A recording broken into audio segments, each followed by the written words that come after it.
Parts 764తో ప్రారంభించుకుంటాము.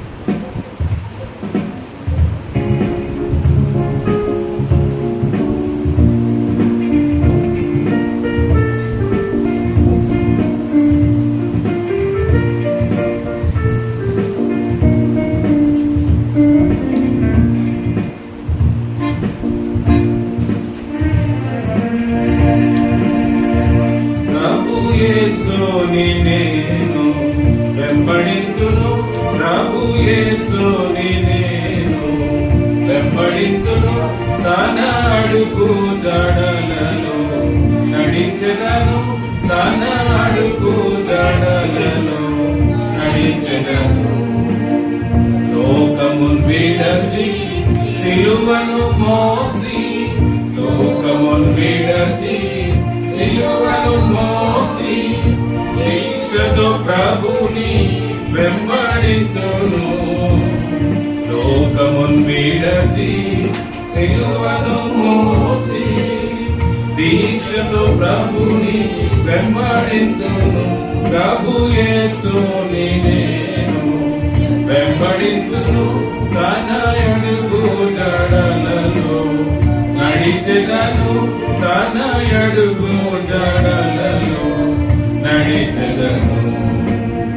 కాపరి యేసు స్వరమును వినుచు, కాపరి యేసు స్వరమును వినుచు, చూపెడి స్థలములకేగెదను. కాపరి యేసు స్వరమును వినుచు, చూపెడి స్థలములకేగెదను. ప్రభు యేసుని నేను వెంబడింతును, ప్రభు యేసుని నేను వెంబడింతును, తన అడుగు జాడలలో నడిచెదను, తన అడుగు జాడలలో నడిచెదను. చీకటి జగతిని తప్పించుకొని, చీకటి జగతిని తప్పించుకొని, వాక్యపు వెలుగులో వెంబడింతును. చీకటి జగతిని తప్పించుకొని, వాక్యపు వెలుగులో వెంబడింతును. ప్రభు యేసుని నేను వెంబడింతును, ప్రభు యేసుని నేను వెంబడింతును, తన అడుగు జాడలలో నడిచెదను, తన అడుగు జాడలలో నడిచెదను. పాప విశాల మార్గము విడచి, పాప విశాల మార్గము విడచి, పరుగిడిదను జీవ మార్గము. పాప విశాల మార్గము విడచి, పరుగిడిదను జీవ మార్గమున.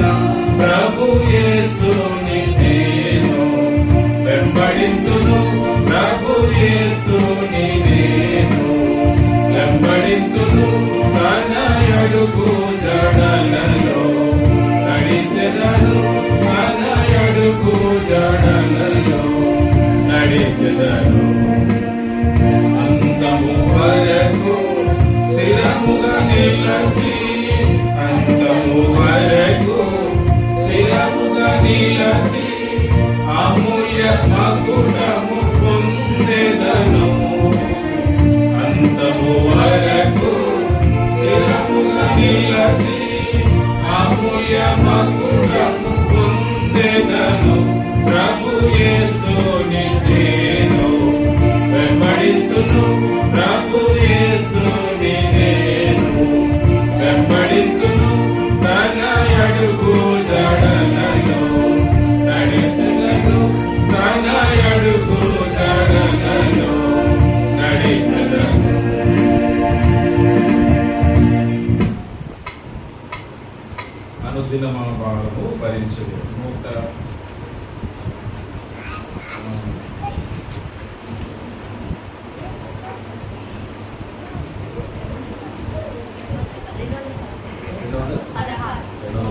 కార్డ్ సంఖ్య 216.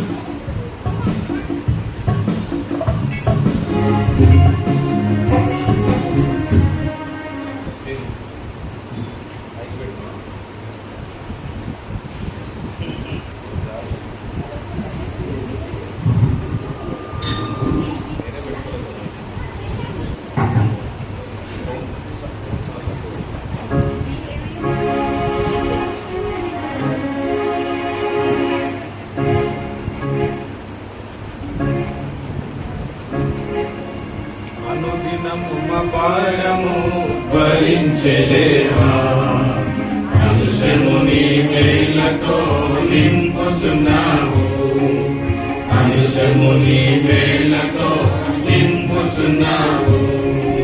సన్నుతించు మనిషము నా ప్రాణము యేసుని, సన్నుతించు మనిషము నా ప్రాణము యేసుని. పరిశుద్ధ నామమును పొగడునెప్పుడు, పరిశుద్ధ నామమును పొగడునెప్పుడు. ఒంటె బరువు దీవెనలు దేవునమోపే, ఒంటె బరువు దీవెనలు దేవునమోపే. అనుదినము మహారము భరించలేవా, అంశముని మేళ్లతో నింపుతున్నావు, అంశముని మేళ్లతో నింపుతున్నావు. నా శరీరమున ముళ్ళు బాధపరచుచుండగా, నా శరీరమున ముళ్ళు బాధపరచుచుండగా, వేదనతో వేదన ధైర్యమిచ్చితివి, వేదనతో వేదన ధైర్యమిచ్చితివి. నీ కృప నీకెల్లప్పుడు చాలునంటివి, నాకు పని ఎల్లప్పుడు చాలునంటివి. అనుదినము మహారము భరించేవా, అంశముని మేళ్లతో నింపుతున్నావు, అంశముని మేళ్లతో నింపుతున్నావు. అపరాధముతో మేము చిక్కుకొని ఉండగా, అపరాధముతో మేము చిక్కుకొని ఉండగా, నీ రక్తము చేమము విమోచించితివి, నీ రక్తము చేమము విమోచించితివి. నీదు కృప మహదైశ్వర్యమును బట్టి, నీదు కృప మహదైశ్వర్యమును బట్టి. అనుదినము మహారము భరించేవా, అంశముని మేళ్లతో నింపుతున్నావు, అంశముని మేళ్లతో నింపుతున్నావు. అన్నిటిలో నెప్పుడు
నీ మేలతో నింపుతున్నావు నిత్యము నీ మేలతో నింపుతున్నావు.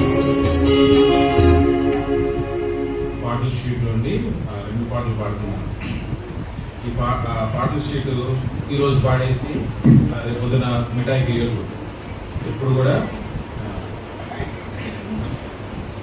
మనం ఈ 2 పాటలు కూడా చాలా మనకెంతో సహకరించే మనకు ఎంతో ఉద్యమాన్ని లేదంటే సహకారం లేదంటే సహాయపడే పాటలు ఏంటంటే వినండి అందరి దగ్గర ఉన్నాయా? ఉదయం తీసుకున్నారు కదా, పడేసి వచ్చారా? సార్ నెక్స్ట్ టైం ఏం చేయాలంటే మనిషికి 10 రూపాయలు తీసుకోవాలి. అట్లయితే దానికన్నా ఆ భయానికన్నా మీరు దగ్గర పెట్టుకుంటారు. ఇంకా చర్చిలో ఫ్రీకి ఇస్తారులే, చాలా మంది అట్లే ఉంటారు. ఇవి పాటలు అనేది దేవుని మాటలు, ఇవి కూడా దేవుని వాక్యం. దేవుని మాటలు ఎలా ఉన్నాయంటే పాట రూపంలో ఉన్నాయి, ఇక్కడ వాక్య రూపంలో ఉన్నాయి. అర్థమైందా? పాటలు కూడా, దీంట్లో ఉన్న మాటలు కూడా దేవుని వాక్యం. పాటల ద్వారా కూడా మనము హెచ్చరించబడతాం. ఫస్ట్ పాట హెచ్చరిక, రెండవది ఆరాధనకు సంబంధించిన పాట. మొట్టమొదటి పాట ఏంటి చూడండి, హెచ్చరిక. దేని గురించి హెచ్చరిక ఉంది చూడండి. మనం ఎప్పుడు ఏ దినాల్లో ఉన్నామట, ఆ సంగతి గురించిన హెచ్చరిక ఈ పాట. మనం ఎప్పుడు కూడా నేను రోజు 15 కిలోమీటర్లు ప్రయాణం చేస్తాను. ఈ 30 కిలోమీటర్ల ప్రయాణంలో కనీసం ఒక 5 నుండి 10 పాటలు పాడుకుంటూ పోతాను. మీకు అర్థమవుతుందా? ఏంటి ఈ పాటలు ఏంటంటే ఇవి కూడా దేవుని వాక్యమే. మన సియోను గీతాల్లో ఉన్న పాటలన్నీ కూడా చాలా మంది దేవుని భక్తులైన వారు, దైవజనులైన వారు, వాక్యం దేవుని చేత ప్రేరేపించబడిన వారే రాసిన పాటలన్నీ కూడా. యూట్యూబ్లో వచ్చే పాటలు కాదు అవన్నీ.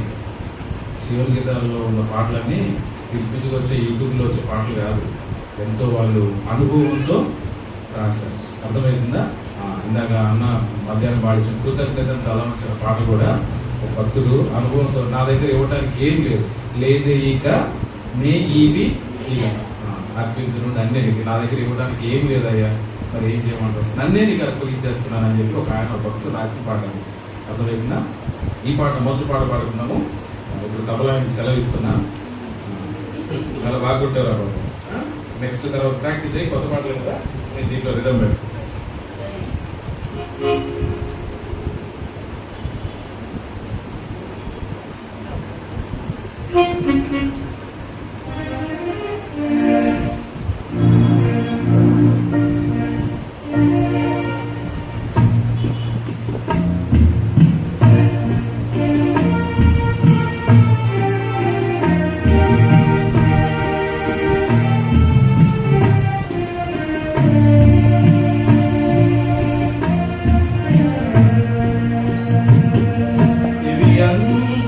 దినములో తెలిసికొనుమిక, ఇవి అంత్య దినములో తెలిసికొనుమిక. సిద్ధపడుము, సరిదిద్దుకొనుము, ప్రభువును సంధించుట కొరకై. సిద్ధపడుము, సరిదిద్దుకొనుము, ప్రభువును సంధించుట కొరకై. సాహిత్యం ఉంది, కీర్తనలు, సామెతలు, యోగ గ్రంథం లాంటి సాహిత్యం ఉంది. చారిత్రకంగా జరిగినటువంటి సంఘటనలు ఉన్నాయి. వీటిలో దేవుడు వివిధ వ్యక్తులను, వివిధ దేశాలను డీల్ చేస్తా ఉన్నప్పుడు వారికి ఇచ్చినటువంటి వాగ్దానాలు ఉన్నాయి. అయితే వాటిని ఒకవేళ క్లాస్ ఉన్నప్పుడు, అన్వయించుకునేటప్పుడు వాటిని విశ్లేషించుకోవాల్సిన అవసరత కూడా ఉంది. ఉదాహరణకు అబ్రహాంతో దేవుడు అన్నాడు, నీకు వృద్ధాప్యంలో కుమారుని ఇస్తా అన్నాడు. ఇప్పుడు కూడా ఎవరన్నా చావు బతుకులతో కొట్టాడుతున్నటువంటి 99 సంవత్సరాల ముసలాయనికి మీరు వెళ్ళి ఆ వాగ్దానం ఇచ్చారు, ఎత్తి ప్రార్థన చేస్తూ దేవుడు నీ కుమారుడు ఇస్తారని ఎలా ఉంటుంది? రీజనబుల్ ఏనా అది? అది ఒక వ్యక్తికి ప్రత్యేకమైన సందర్భంలో ఇవ్వబడినటువంటి వాగ్దానం. అలాగే ఒక కుటుంబంతో దేవుడు వాగ్దానాలు చేసి ఉన్నాయి. ఏంటవి? దావీదుతో దేవుడు వాగ్దానం చేశాడు. ఏమనంటే, నీ కడుపులో నుంచి పుట్టినవాడు ఒకడు రాజు కాక మానడు నీ వంశం అంతటికి ఆశీర్వాదం ఇస్తున్నా అని దావీదు కుటుంబంతో దేవుడు వాగ్దానం చేశాడు. ఇప్పుడు వేరే ఎవరో వచ్చి ఆ వాగ్దానం ఎత్తుపట్టుకోవడానికి లేదు. ఎందుకంటే that is belongs to David. దాన్ని దావీదు నిబంధన అని పిలుస్తారు. అలాగా బైబిల్ని మనం చదివేటప్పుడు జాగ్రత్తగా విశ్లేషించి ఆ కాంటెక్స్ట్ లో ఆ వచనాన్ని సరిగ్గా అర్థం చేసుకొని అన్వయించుకోవాలి. లేదంటే గనక సందర్భంతో సంబంధం లేకుండా జస్ట్ కొన్ని మాటలు పైకి తీసి దానికి ఒక అర్థం మనం చెప్పేసుకొని ఇంటర్ప్రిటేషన్, దాన్ని బట్టి నిర్ణయాలు తీసుకున్నప్పుడు పొరపాట్లు జరుగుతూ ఉన్నాయి, తొందరపాటు నిర్ణయాలు జరుగుతూ ఉన్నాయి. వెనక ముందు ఏమో ఆలోచించకుండా ఆ సందర్భం ఏంటో, అసలు అక్కడ భావం ఏంటో, రచయిత రాసిన ఉద్దేశం ఏంటో ఆలోచించకుండా ఒక లైన్ పట్టుకొని పెద్ద పెద్ద నిర్ణయాలు చేసేస్తా ఉంటారు.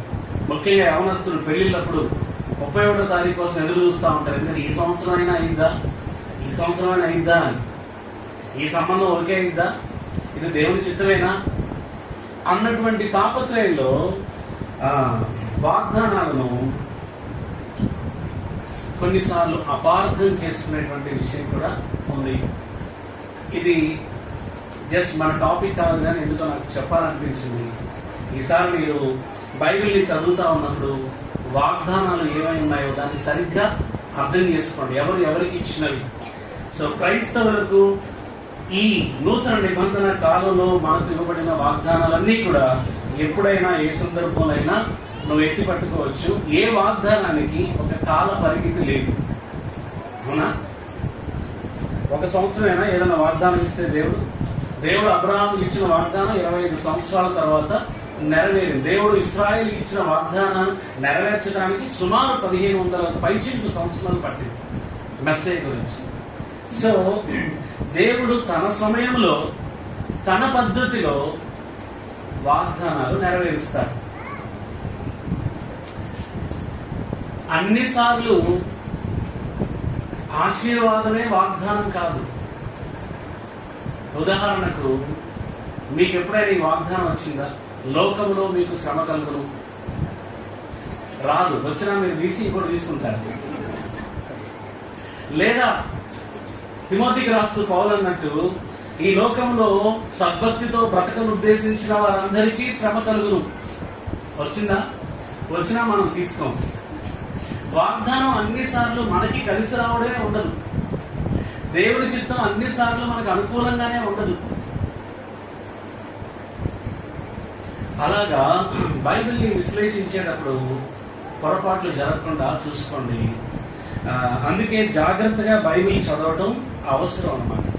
ఇలా నాలాంటి వాడు చెప్తుంటే కూడా బెరియా సంఘస్థుల వరే మీరు కూడా చాలా జాగ్రత్తగా నిశ్చితంగా పరిశీలించాలి. కొంచెం ఏదన్నా అంటే జస్ట్ నోట్ చేసుకొని ఇంటికి వెళ్ళిన తర్వాత తెలుసుకోవాలి, ఇది కరెక్ట్ అయినా, ఇది రైట్ ఇంటర్ప్రిటేషన్ అయినా, సరైన వివరణైనా, లేకపోతే తేడా ఉందా, చదివిన దానికి చెప్పిన దానికి సంబంధం లేదే అన్నటువంటి గ్రహింపు మీకు వస్తున్నప్పుడే మీరు పరిశుద్ధాత్మ సహాయంతో వాక్యాన్ని వింటున్నారు అని అర్థం. లేదనుకోండి, మనం ఎవరు చెప్తే దానికి ఇటు అటు ఊగిపోయే అవకాశం ఉంటుంది.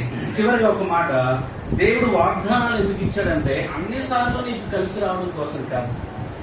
అదే మాట పేతురు రాస్తాడు, దేవుడు వాగ్దానాలు ఎందుకు ఇచ్చాడని. పేతురు రాసిన రెండవ పత్రిక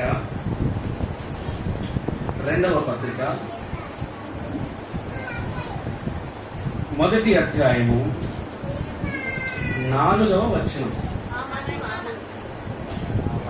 అందరూ తీశాక చదువుతున్నారు, మీరేమో గమ్ముకులు తీసేస్తున్నారు. వాళ్ళు తీయటం మొదలుపెట్టి మీరు చదివేస్తున్నారు కానీ వాళ్ళు ఆపేస్తున్నారు. ఓకే, వెరీ ఆల్ టుగెదర్ అందరూ కలిసి చదువుతామా? ఆ మహిమ గుణాతిశయములను బట్టి ఆయన మనకు మూల్యములను అత్యధికములైన వాగ్దానములను అనుగ్రహించి ఉన్నాడు. దురాశను అనుసరించడం వలన లోకమందున భ్రష్టత్వము ఈ వాగ్దానముల మూలంగా మీరు తప్పించుకొని దేవ స్వభావమునందు పారివారన్నట్లు వాటిని అనుగ్రహించను. ఇక్కడ 2 కారణాలు చెప్తున్నాడు పేతురు. దేవుడు మనకు వాగ్దానములు ఇవ్వడం వెనకాల దేవుని ఉద్దేశం ఏంటి? దేవుడు ఏమి ఎక్స్పెక్ట్ చేస్తున్నాడు, కోరుకుంటున్నాడు? నీకు ఒక వాగ్దానం ఇస్తే ఆ వాగ్దానం నీకు ఏం చేయాలని కోరుకుంటున్నాడు? నిన్ను అందరం ఎక్కించడానికో, నీకు పేరు తేవడానికో, నీ అక్కర తీర్చడానికో, నీ కొరత కూర్చడానికో, లేకపోతే నువ్వు కోరుకున్నది పొందడానికో మాత్రమే కాదు. ఒకవేళ అవన్నీ జరిగి ఇక్కడ పేతురు చెప్పి జరగలేదనుకోండి, ఆ వాగ్దానం నెరవేరినట్టు కాదు. ఏంటి ఆ రెండు సంగతులు ఇక్కడ ఉన్నాయంటే, ఈ వాగ్దానంలో ఎందుకు అనుగ్రహించాడంటే రెండు విషయాలు జరగాలట వీటి ద్వారా.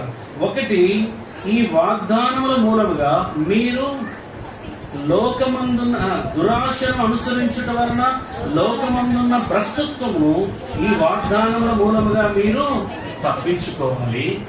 ఒక మాటలో చెప్పాలంటే, పాపము నుండి మీరు వేరైపోతూ ఉండాలి, పాపాన్ని విసర్జిస్తూ ఉండాలి, పాప క్రియలను చంపివేస్తూ ఉండాలి, పాపం మీద జయం పొందుతూ ఉండాలి. వాగ్దానం ఆ పని చేయాలి.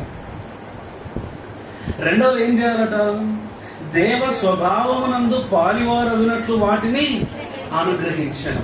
దేవుడు నాకు వాగ్దానం చేశాడన్నా దాన్ని నెరవేర్చాడంటే కొద్దో గొప్ప దేవుని స్వభావము, దేవుని లక్షణాలు నీలో కనపడి ఉండాలి. ఈసారి ఈ మాట ఎత్తి ప్రార్థన చేసి వాగ్దానాలు తీసుకోండి, లేకపోతే దేవుణ్ణి అడగండి. మీ డైలీ పోర్షన్ లోనో ఇలా వాక్య పరిచయం జరుగుతున్నప్పుడు, లేకపోతే మనం సంవత్సర వాగ్దానాలు తీసుకునేటప్పుడు, ప్రభువా లోకమందున్న భ్రష్టత్వం నేను తప్పించుకునేటట్లు, నీ స్వరూపంలో పాల్పొందేటట్లు నీ వాగ్దానం చేయ అని అడగండి. అది నెరవేరిన నాడు నువ్వు ధైర్యంగా నమ్మొచ్చు ఏంటంటే దేవుడు వాగ్దానం ఇచ్చి నెరవేర్చాడు. అంటే నీకు భౌతికంగా ఏదైనా కలిసి రావచ్చు, నీ అక్కర తీర్చబడవచ్చు, కానీ దాని ద్వారా ఏమి జరిగి ఉండాలి అంటే నీ ఆశీర్వాదంతో పాటు నువ్వు దేవుని స్వరూపంలోనికి ఎదిగి ఉండాలి. అలాగే పాపము నుండి వేరైతూ ఉండాలి. నేను పాపంలోనే ఉంటాను, పాత మనిషిలాగానే ఉంటాను, వాగ్దానాలు మాత్రం నెరవేరిపోతున్నాయంటే దేర్ ఇస్ సంథింగ్. ఓకే, అయిపోయింది వాగ్దానాల గురించి. ఇది 31 రాత్రి కాదు, ఇది ఈరోజంతా 13వ తారీఖు. పేతురు దగ్గరికి వద్దాం.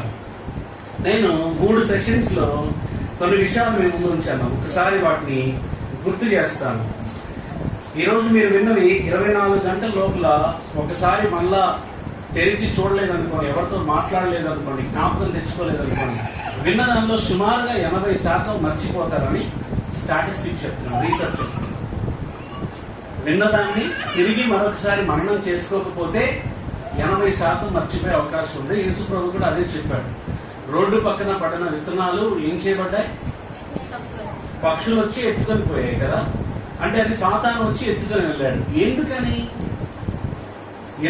ఎత్తుకొని పోయాడు? స్పిరిచువల్ మీనింగ్ ఏంటంటే, వారు వాక్యము విని గ్రహింపకున్నందున, వారు విన్నారు కానీ అర్థం చేసుకోలేదు కాబట్టి అపవాది ఎత్తుకొని పోయాడు. మనం కూడా చాలా చాలా ప్రసంగాలు వింటాం మన సంఘాల్లో, ఎంతసేపు అయినా వాక్యం వింటాం, దేవునికి స్తోత్రాలు. అయితే విన్నదంతా ఎక్కడ పోతుందో అని ఎప్పుడైనా ఆలోచించారు మీరు?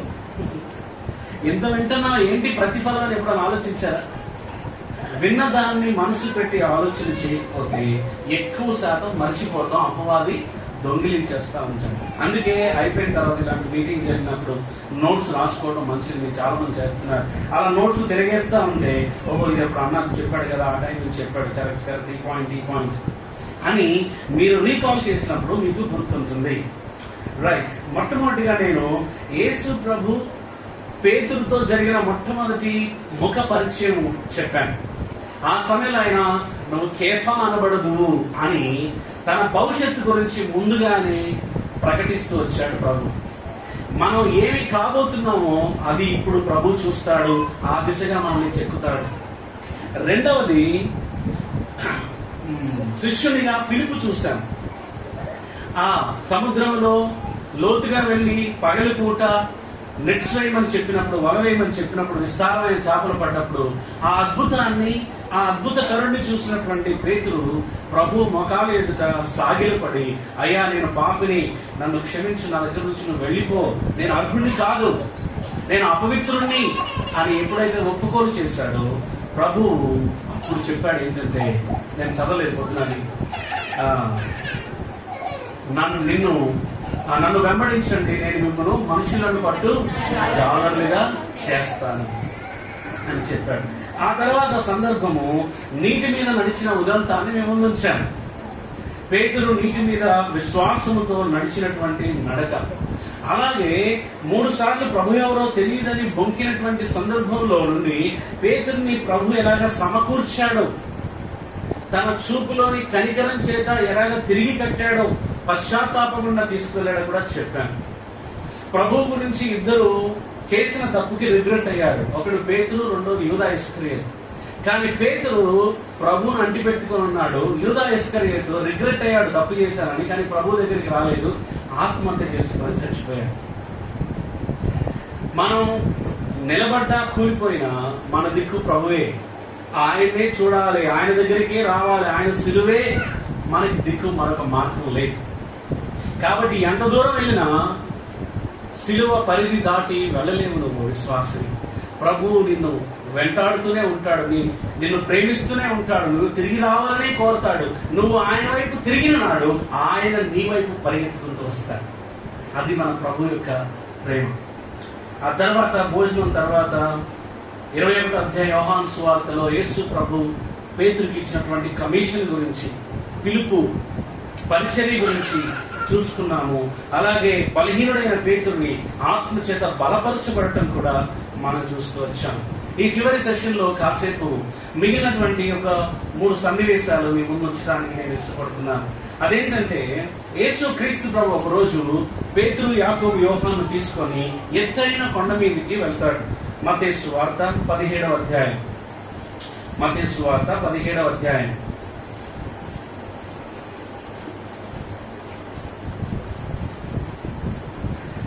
మొదటి నుంచి 8 వచనాలు మనం మార్చి చదువుకుందాం. మత్తయి 17 మొదటి నుంచి. 6 దినములైన తరువాత యేసు పేతురును, యాకోబును, అతని సహోదరుడైన యోహానును వెంట పెట్టుకుని ఎత్తైన ఒక కొండ మీదికి ఏకాంతముగా పోయి వారి ఎదుట రూపాంతరము పొందెను.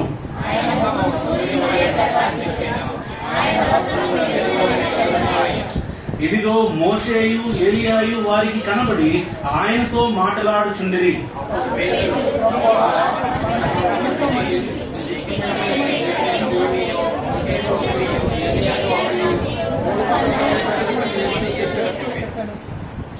అతడు ఇంకనూ మాట్లాడుచుండగా ఇదిగో ప్రకాశమానమైన ఒక మేఘము వారిని కమ్ముకొనెను. ఇదిగో ఈయన నా ప్రియకుమారుడు, ఈయన యందు నేను ఆనందించుచున్నాను, ఈయన మాట వినుడని ఒక శబ్దము ఆ మేఘంలో నుండి పుట్టెను.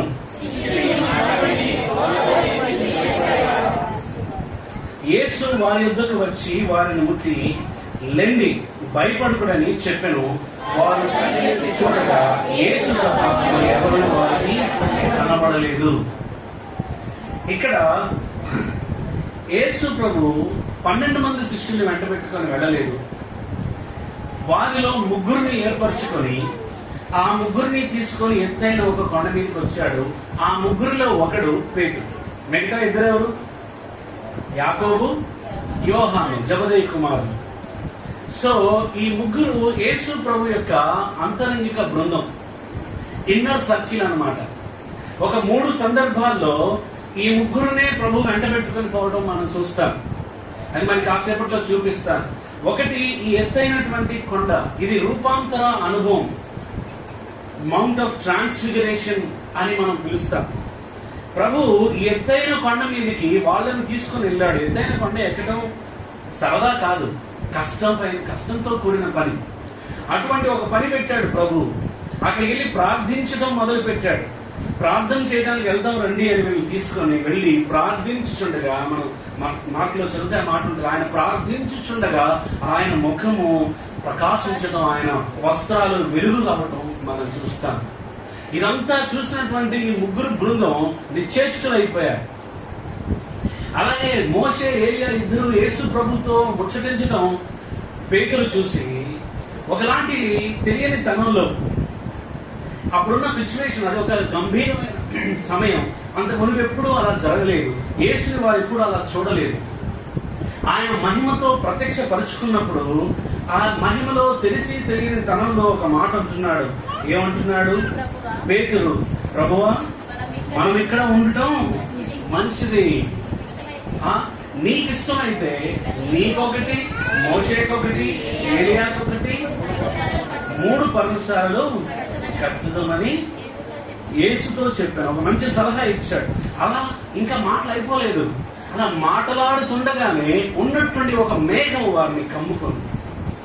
ఏమైనప్పుడు, ఇదిగో ఈయన నా ప్రియ కుమారుడు, ఈయన యందు నేను ఆనందించుచున్నాను, ఈయన మాట వినుడని ఒక శబ్దము ఆ మేఘంలో నుండి వచ్చింది.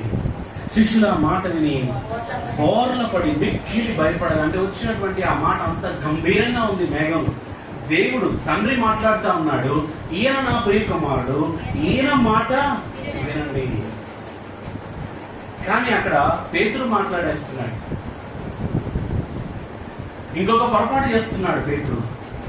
అదేంటంటే, యేసు ప్రభువుకి ఒకటి, మోషేకి ఒకటి, ఏలియాకి ఒకటి 3 పర్ణశాలలు కడతానని చెప్పిన దానిలో తనకు తెలుసో తెలియకో యేసు ప్రభుని మిగతా 2తో సమానం చేసేసాడు. సమానమేనా? నో డౌట్ భూమి మీద మోషేకి మించిన సాత్వికుడు లేడు. నో డౌట్ ఏలియా లాంటి రోషం కలిగిన ప్రవక్త లేడు. కానీ యేసుతో సమానం అయిపోతారా? వారు గొప్ప దైవజనులే, కానీ వారు క్రీస్తుకి సమానం కారు. ఎప్పుడైతే అలాంటి పోలిక చేశాడో వెంటనే తండ్రి కలగ చేసుకొని, ఈయన నా ప్రియ కుమారుడు, ఈయన యందు నేను ఆనందించి, హీఈస్ ఎక్స్క్లూజివ్, ఆయన మరెవ్వరితో పోల్చడానికి వీలు లేదు, వీలు కాదు.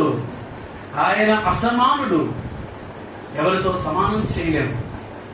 ఆ రోజు పేతురు ఒక పాఠం నేర్చుకున్నాడు. యేసు అందరి లెక్క వేరు, యేసు ప్రభు లెక్క వేరు. ఇందులోంచి మనమే నేర్చుకోవాలి పాఠం. కొన్నిసార్లు తెలుసో తెలియకో దైవజనులను దేవుడిలాగా చేసేస్తాం. దాన్ని పొరపాటు అనకూడదు, దాన్ని బ్లాస్ఫెమీ అంటారు. దేవ దూషణ అవుతుంది. ఎంత గొప్ప మనిషి అయినా సరే మనిషే, దేవుడు దేవుడే. ఏమంటారు మీరు? కొద్దిమందిని మనం అభిమానిస్తాం కానీ ఆరాధించం. ఎంతో మందిని పొగుడుతాం, ప్రశంసిస్తాం, వారి జీవితాలు మనల్ని ప్రేరేపించాయి అన్నంత మాత్రాన వారి యొక్క సాష్టాంగపడదు. ఎందుకంటే ఆరాధన కేవలం దేవునికే. ఇక్కడ 3 పర్ణశాలల కాన్సెప్ట్ సరైంది కాదు. వారు యేసు ప్రభు కొండ మీద నిలయ ఉండటానికి రాలేదు. ఆయన ప్రజలలో ఉండి ప్రజలకు మేలు చేసి ప్రజల కొరకు చనిపోవడానికి వచ్చాడు. పేతురు తెలుసో తెలియకో ఆ వెలుగు చూసినటువంటి మరి ఆ కన్ఫ్యూజనో లేకపోతే కలవరమో తొందరపాటో దుడుకో గాని ఆ మాట అనేశాడు. తండ్రి దేవుడు వెంటనే కలుగు చేసుకొని, he is my beloved son. వాళ్ళు దైవజనులే, వాళ్ళు నేను నిర్మించిన ప్రజలే, కానీ ఈయన నాతో సమానుడు. అలాగే పేతురు ఇక్కడ మీరు మాట్లాడడం కాదు, ఈయన మాట్లాడాలి, ఆయన మాట వినాలి. ప్రభు మాట్లాడాలి, ప్రభు మాట మనం వినాలి. ఆ చివరి వచనం భలే ఉంటుంది, 8వ వచనం. ఎప్పుడైతే ప్రభు వారిని ముట్టి లేపాడో వారు కన్నులెత్తి చూడగా యేసు తప్ప మరి ఎవరూ వారికి కనబడలేదు. ప్రభు మాత్రమే, నో మోషే, నో ఏలియా, ఆయన మాత్రమే. అలాంటి మోషే కూడా ఏమన్నాడంటే ప్రభు గురించి అపోస్తల కార్యములు 3వ అధ్యాయంలో చూడండి. అపోస్తల కార్యములు 3వ అధ్యాయంలో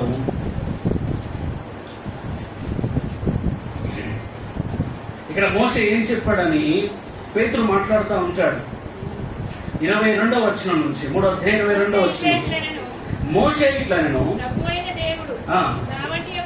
నా వంటి ఒక ప్రవక్తను మీ సహోదరులో నుండి మీ కొరకు పుట్టించును. యేసు ప్రభు గురించి చెప్తున్నటువంటి ప్రవచన వాక్యం ఇది. మోషే చెప్పిన మాట. ఆయన మీతో ఏమి చెప్పినను అన్ని విషయములలో మీరు ఆయన మాట వినవలెను. ఆ ప్రవక్త మాట విననివాడు ప్రజలలో ఉండకుండా సర్వనాశనమును. నేను ఏ ప్రవక్త అయినా మెస్సే గురించి ప్రవచిస్తూ మోషే అన్నాడు యేసు ప్రభు గురించి, నాలాంటి మరొక ప్రవక్తను ఆయన మీ సహోదరుల నుండి లేపుతాడు, ఆయన ఏం చెప్పినా ఆయన మాట మీరు వినాలి, వినకపోతే మీరు నాశనం అయిపోతారు. ప్రభువు మాట మన జీవితాల్లో ఈ పేతురు సన్నివేశంలో మనకి నేర్చుకునేటువంటి విషయం ఏంటంటే, మనము ఆయన మాట వినాలి. ఆయనని ఎవరితో సమానంగా చేయకూడదు. ఆయన అసమానుడు, ఆయన దేవుడు. ఎంత గొప్ప దైవజనుడైనా దైవజనుడే, దేవుడు కాలేడు. కాబట్టి మన మాటల్లో అటువంటి జాగ్రత్త మనం తీసుకోవాలి. అలాగే దేవునికి మనం సలహాలు ఇవ్వడం కాదు. దేవుడు నువ్వు ముచ్చటిస్తే వింటాడు, అది సహవాసంలో భాగం. కానీ దేవునికి మనం సలహాలు చెప్పకూడదు. ఆయన చెప్పిన ఆజ్ఞ మనం పాటించాలి. So don't give advices to God. అర్థమవుతుందండి? ఆయన సలహా చెప్పడు, ఆయన ఆజ్ఞాపిస్తాడు. బైబిల్లో సలహాలు లేవు, ఆజ్ఞలు ఉన్నాయి. ఆయన్ని మనం శిరసా వహించాలి. ఓకేనండి? దేవుడు ఆజ్ఞాపిస్తాడు. రైట్. సలహా అంటే నీకు నచ్చితే చేస్తావు, లేకపోతే లేదు, అంతేనా? కానీ దేవుడు ఒక మాట చెప్తే అది మనం చేసి తీరాలి. ఇంకొంచెం కఠినంగా చెప్పాలంటే, ఆయన మాట వినకపోతే సమాజంలో నుండి వారు నాశనం అవుతారని మోషే వారిని హెచ్చరిస్తూ వచ్చాడు. ఈ కొండ మీద రూపాంతరపు అనుభవంలో పేతురు గురించినటువంటి సంగతి అది మనం వింటాము. ఈయన నా ప్రియ కుమారుడు, ఈయన మాట వినండి. ఆ తర్వాత వీరు ముగ్గురే ఉన్నటువంటి సందర్భం మరొకటి ఏంటంటే, యాయిరు అనేటువంటి ఒక అధికారి కుమార్తె చనిపోతుంది. మార్కు సువార్త చూడండి, 5వ అధ్యాయము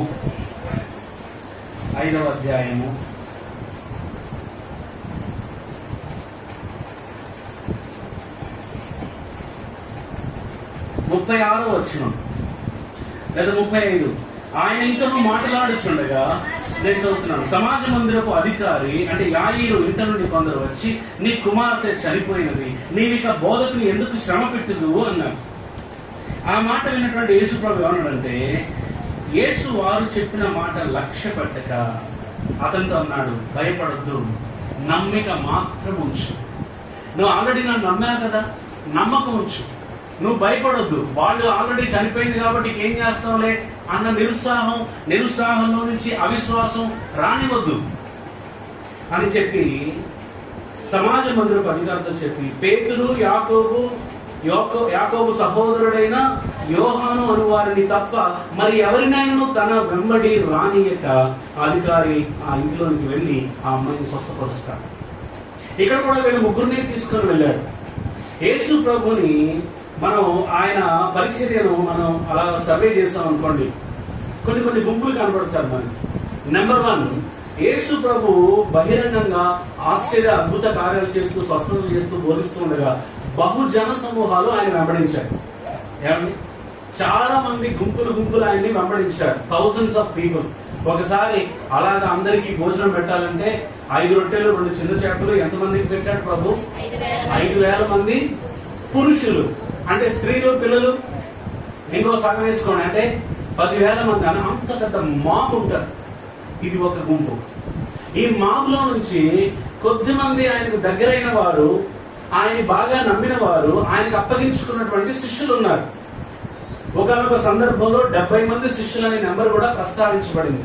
అంటే ఈ 1000 మందిలో ఒక 70 మంది అన్నటువంటి ఇంకొక ఇన్నర్ సర్కిల్ ఉన్నారు. ఇప్పుడు ఇందులో నుంచి 12 మంది అపోస్తలులు ఇంకా ఆయనకి దగ్గర వారు. అంటే ఆయన పక్షపాతం ఉందని కాదు, ఆయనకు ఎవరు అప్పగించుకున్నారో, సరెండర్ అయిపోయారో వాళ్ళు ఆయనకి దగ్గర అయిపోయారు. బహుజన సమూహము 70 మంది, అందులో 12 మంది.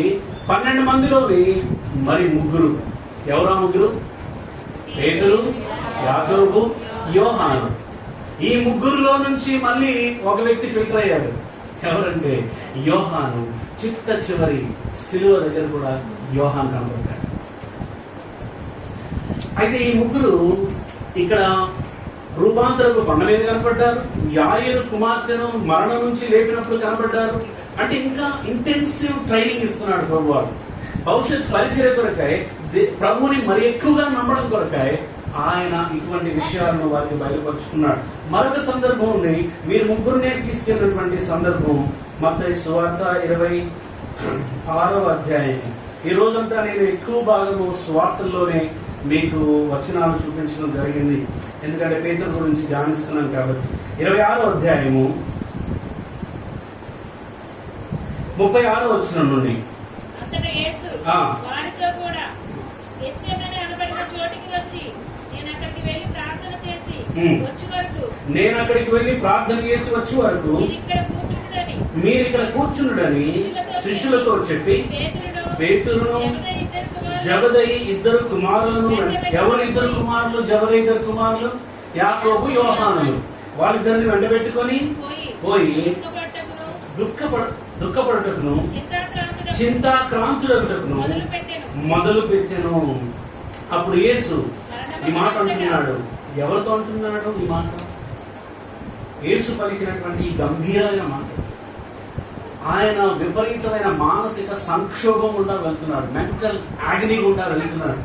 తన మనసులోని మాట చెప్పుకుంటున్నాడు. ఇలా ఏమని తెలుసా? మరణమవునంతగా నా ప్రాణము బహు దుఃఖములో మునిగి ఉన్నది. మీరు అంటే మీరు ముగ్గురు ఇక్కడ నిలిచి నాతో కూడా మెలకుగా ఉండండి, అంటే నాతో కూడా మెలకుగా ఉండి ప్రార్థన చేయండి. ఒక మాటలో చెప్పాలంటే యేసు ప్రభు ఈ ముగ్గురికి ప్రార్థన మనవిస్తున్నాడు, ప్రేయర్ రిక్వెస్ట్ ఇస్తున్నాడు. మీరు ముగ్గురు నాతో పాటు మెలకుగా ఉండండి, నా కోసం ప్రార్థన చేయండి. నా పరిస్థితి బాగలేదు, నా మనసు ఎంతో క్షోభ గుండా వెళ్తుంది, నేను మరణమగునంతగా నా ప్రాణం బహు దుఃఖములో ఉన్నది. ఇంతకు మునిపెన్నడూ ఇటువంటి మాటలు ప్రభువు మాట రాలేదు, ఎవరితోనూ చెప్పలేదు. ఇప్పుడే తన మనసులోని భారం అంతా కుమరించుకుంటున్నాడు తన ప్రియమైనటువంటి శిష్యులకి. తన భారాన్ని పంచుకుంటున్నాడు, వారి సహాయాన్ని కోరుతున్నాడు. నాతో పాటు ఉండండి, ఈ గడియలో మీరు నాతో పాటు నిలిచి ఉండండి. ఈ మూడు సందర్భాలు మనకి ఏం చెప్తున్నాయంటే మీరు బహుజన సమూహంలో ఉండొచ్చు, ఇంకా ప్రభుకు అప్పగించుకొని ఆయన్ని ప్రేమించి ఆయన దగ్గరగా వెంబడించాలని కోరుకుంటే ఈ 70 మంది శిష్య బృందం అనే ఇన్నర్ సర్కిల్లోకి రావచ్చు. ఒకవేళ మీరు ఇంకా ప్రభుకి సన్నిహితులుగా అవ్వాలని మీ చిత్తమంతా ఆయన చేతుల్లో పెట్టి సరెండర్ చేసుకుంటే మీరు ఆ 12 మంది అలాంటి సన్నిహితంలోనికి రావచ్చు. ఇంకా ప్రభుకి దగ్గర అవ్వాలని మీరు ఇష్టపడి కోరుకుంటే, ఆయన ప్రేమిస్తే, ఆయనకు అప్పగించుకుంటే ఇంకా సన్నిహితంగా రావచ్చు. అలాంటి సన్నిహితంగా అయ్యే వారికి ప్రభు తన మనసులోని భారాన్ని తెలియజేస్తాడు, తన హృదయంలోని వేదనను తెలియజేస్తాడు. ఒకవేళ ఇటువంటి సంఘంలో ఎంతమంది జనాలు ఉన్నారు, దేవుని సేవకుడిగా, వాక్య పరిచారకుడిగా ప్రభువుకి నేను దగ్గరగా వెళ్లే కొద్దీ, ఒకవేళ ఇటువంటి అవకాశం వచ్చి ఒక ప్రత్యేక గుడికి ఉంది అక్కడ మాట్లాడాలి అని ఆహ్వానం అందినప్పుడు ప్రభు సన్నిధిలో నేను కూర్చొని, ప్రభు ఏం చెప్పమంటావు, వారి అవసరత ఏంటి, ఏ మాటలు వారికి కావాలి, వారు ఎటువంటి పరిస్థితుల్లో ఉన్నారు నీకు తెలుసు. ఆదరణ కావాలా, ప్రోత్సాహం కావాలా, హెచ్చరిక కావాలా, సవాలు కావాలా, గద్దింపు కావాలా, పిలుపు కావాలా, ఏం కావాలి? ఒకవేళ నాలాంటి వాడు ప్రభు మనసుకు దగ్గర అయిన వాడు, ఆయన అభిరుచి కనిపెట్టగలిగిన వాడు, ఆయన మనసులోని మాటను తెలుసుకోగలిగిన వాడైతే ఇదిగో ఇక్కడికి వచ్చి ఆయన ఇచ్చిన మాటను పట్టుకొని ఇక్కడ నిలబడితే ప్రజల యొక్క అక్కర తీర్చబడుతుంది. ఒకే ప్రసంగం, కానీ ఎవరికి కావలసిన మాట, ఎవరికి చేరాల్సిన మాట వారికి చేరుతూ ఉంటుంది. ప్రభువు తన సంఘ సభ్యుల యొక్క అంతరంగాన్ని, వారికి కావలసినటువంటి విషయాలను మనతో పంచుకుంటాడు, ప్రేరేపణిస్తాడు, ఆత్మ ద్వారా నడిపిస్తాడు. I encourage every one of you, మీరు అందరినీ నాతో సహా ప్రోత్సహించుకున్నాను ఏంటంటే ప్రభువుకి మనం దగ్గర అవుదాం. మరి ఇది ఎలా కుదురుద్ది? ఏవైతే అడ్డుగా వస్తున్నాయో వాటిని విడిచిపెట్టడం ద్వారా, వాటిని కత్తిరించడం ద్వారా, వాటిని పక్కకు పెట్టడం ద్వారా ప్రభుకి ఇంకా దగ్గర అవుతాం. ఇంకెలా దగ్గర అవుతాం ప్రభుకి? ఆయనతో ఎక్కువ సమయం గడపడం ద్వారా. వాక్యంలో ఆయన మనస్తత్వము, ఆయన యొక్క గుణ సౌందర్యము అర్థం చేసుకోవడం ద్వారా ఆయనకి ఏది నచ్చింది, ఏది నచ్చదు, ఆయన ఏది మెచ్చుతాడు, ఏది అసహించుకుంటాడు, ఆయనకు హేయమైనవేంటి, ఆయనకు ఇష్టమైనవేంటి, ఆయన ఎటువంటి ప్రజలతో ఉండడానికి ఇష్టపడుతున్నాడు, ఎటువంటి ప్రజలను దూరంగా ఉంచుతాడు. ఇదంతా బైబిల్లో మనం కనుక మనసు పెట్టి చదివి అధ్యయనం చేయగలిగితే ప్రభు ఏంటో మనకు తెలుస్తుంది, ప్రభు మనసు ఏంటో తెలుస్తుంది, ఆయన హృదయ లోపల ఉన్నటువంటి భారం ఏంటో తెలుస్తుంది. ఒకనొక సమయంలో ప్రభు అటువంటి భారం తెలియజేసినట్టుగా నాకు ఒక అనుభవం గుర్తుంది. అదేంటి, ఇలాగే ఒక సందర్భంలో వాక్యం ప్రిపేర్ అవుతా ఉన్నప్పుడు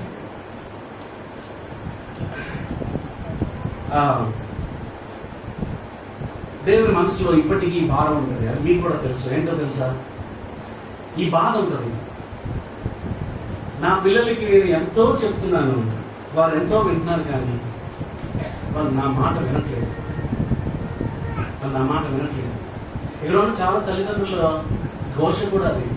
పిల్లలు మాట వినట్లేదండి, పిల్లలు మాట వినట్లేదు.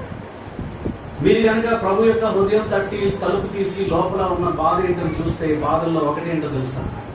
ఆయన వేదన ఏంటో తెలుసా? నా పిల్లలు నా మాట వినట్లేదు. ప్రసంగాలు వింటున్నారా? కోకొల్లలు ఎన్నో ప్రసంగాలు వింటున్నారు, కానీ వినట్లేదు, దానికి లోబడట్లేదు, నా మనసు అర్థం చేసుకోవట్లేదు, నా ఆశీర్వాదం పొందడానికి వారు నా వైపు తిరగట్లేదు. ఇది ప్రభు మనసులో ఉన్నటువంటి వేదన. అప్పుడు ఒక ప్రసంగం రాశాను నేను. దాని మీద టైటిల్ పెట్టాను, ఎంతో వింటున్నాము, ఎంతవరకు లోబడుతున్నాము. అందులో విధేయత యొక్క ప్రాముఖ్యత చెప్పి ఎలా విధేయత చూపగలమో ప్రభు నేర్పించిన దాన్ని బట్టి విధేయత ఎలా చూపగలరో అది సంఘానికి ఆ స్పెషల్ మీటింగ్ లో తెలియజేయడం జరిగింది. ఐ థింక్ ఇది పాలకొల్లు, నర్సాపురం ఆ ప్రాంతంలో స్పెషల్ మీటింగ్స్ అప్పుడు నేను షేర్ చేసుకున్నటువంటి విషయం. ఇదంతా ఉదాహరణ ఎందుకు చెప్పానంటే, ప్రభువుకి మనం దగ్గరయ్యే కొద్దీ, ఆయనకి మనకి మధ్యలో వస్తున్న మనుషులైనా, వస్తువులైనా, విషయాలైనా, ఏవైనా మనం కత్తిరించుకుంటూ వెళ్లే కొద్దీ ప్రభుకి దగ్గరైపోతారు. పేతురు, యోహాను, యాకోబులు ఎలా దగ్గరయ్యారు, మనం కూడా అలా దగ్గర కావచ్చు. ఆయనతో అటువంటి సన్నిహిత సంబంధము. అసలు ప్రభు మన అందరి దగ్గర నుంచి అదే కోరుకుంటున్నాడు.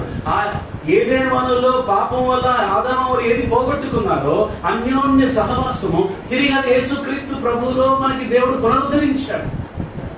అది పరిశుద్ధాత్మ ద్వారా ఆయన ఆ వనరు కలుగజేశాడు. అందుకే మనం చివరిలో బెనడిక్షన్ ప్రొనౌన్స్ చేస్తాం కదా, ఆశీర్వచనం ఏంటది?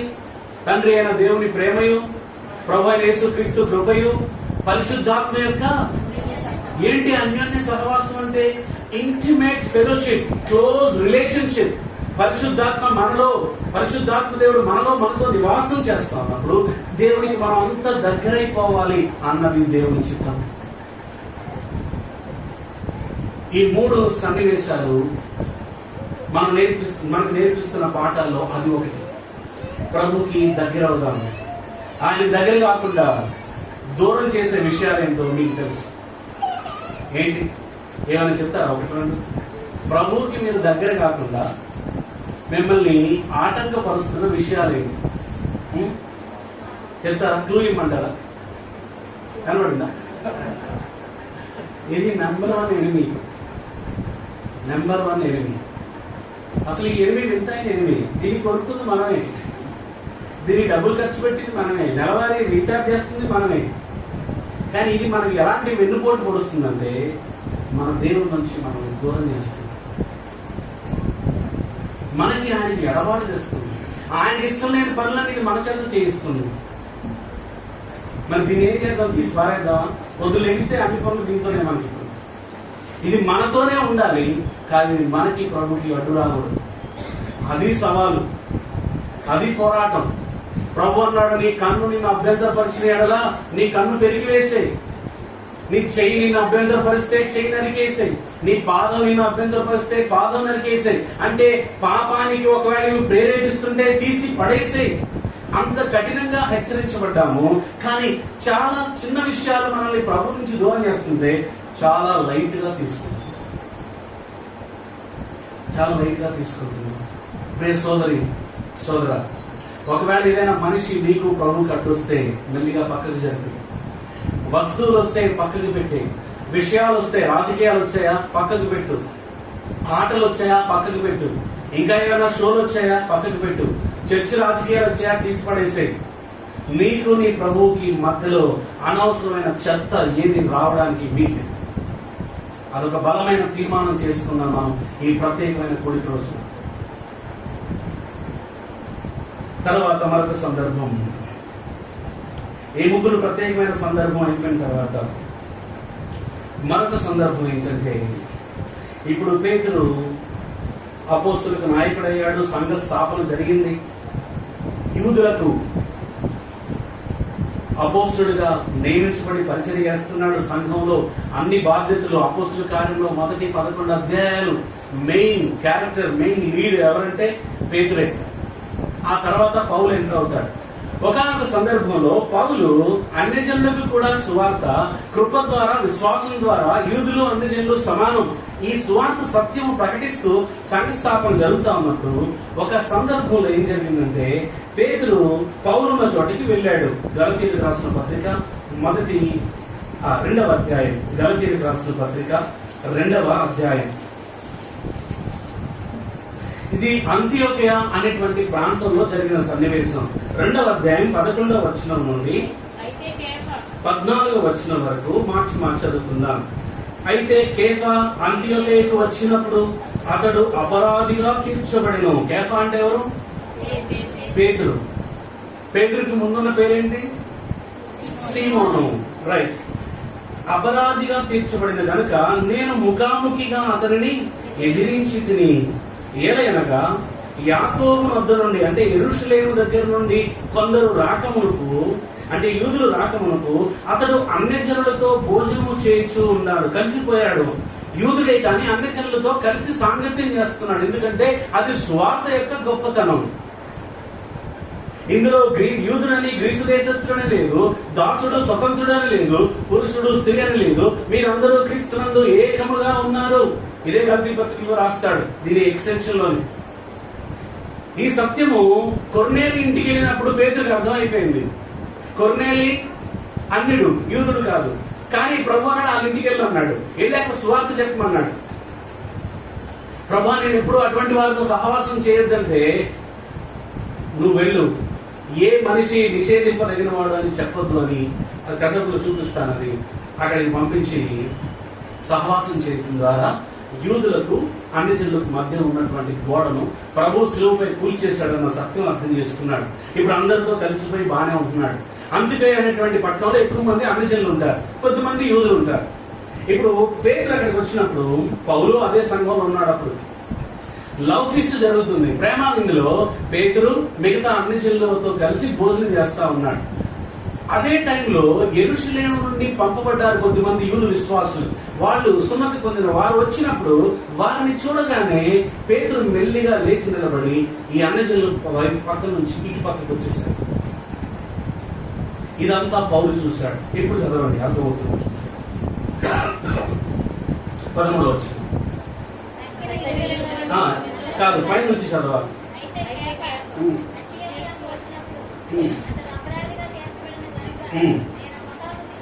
అతన్ని ఎదిరించితిని, ఏలయనగా యాకోబు వద్ద నుండి కొందరు రాకమునకు అతడు అన్యజనులతో భోజనము చేయించుండెను గాని వారు రాగానే సున్నతి పొందిన యూదులకు భయపడి వెనుక తీసి వేరైపోయాను, అంటే పక్కకి వెళ్ళిపోయాడు.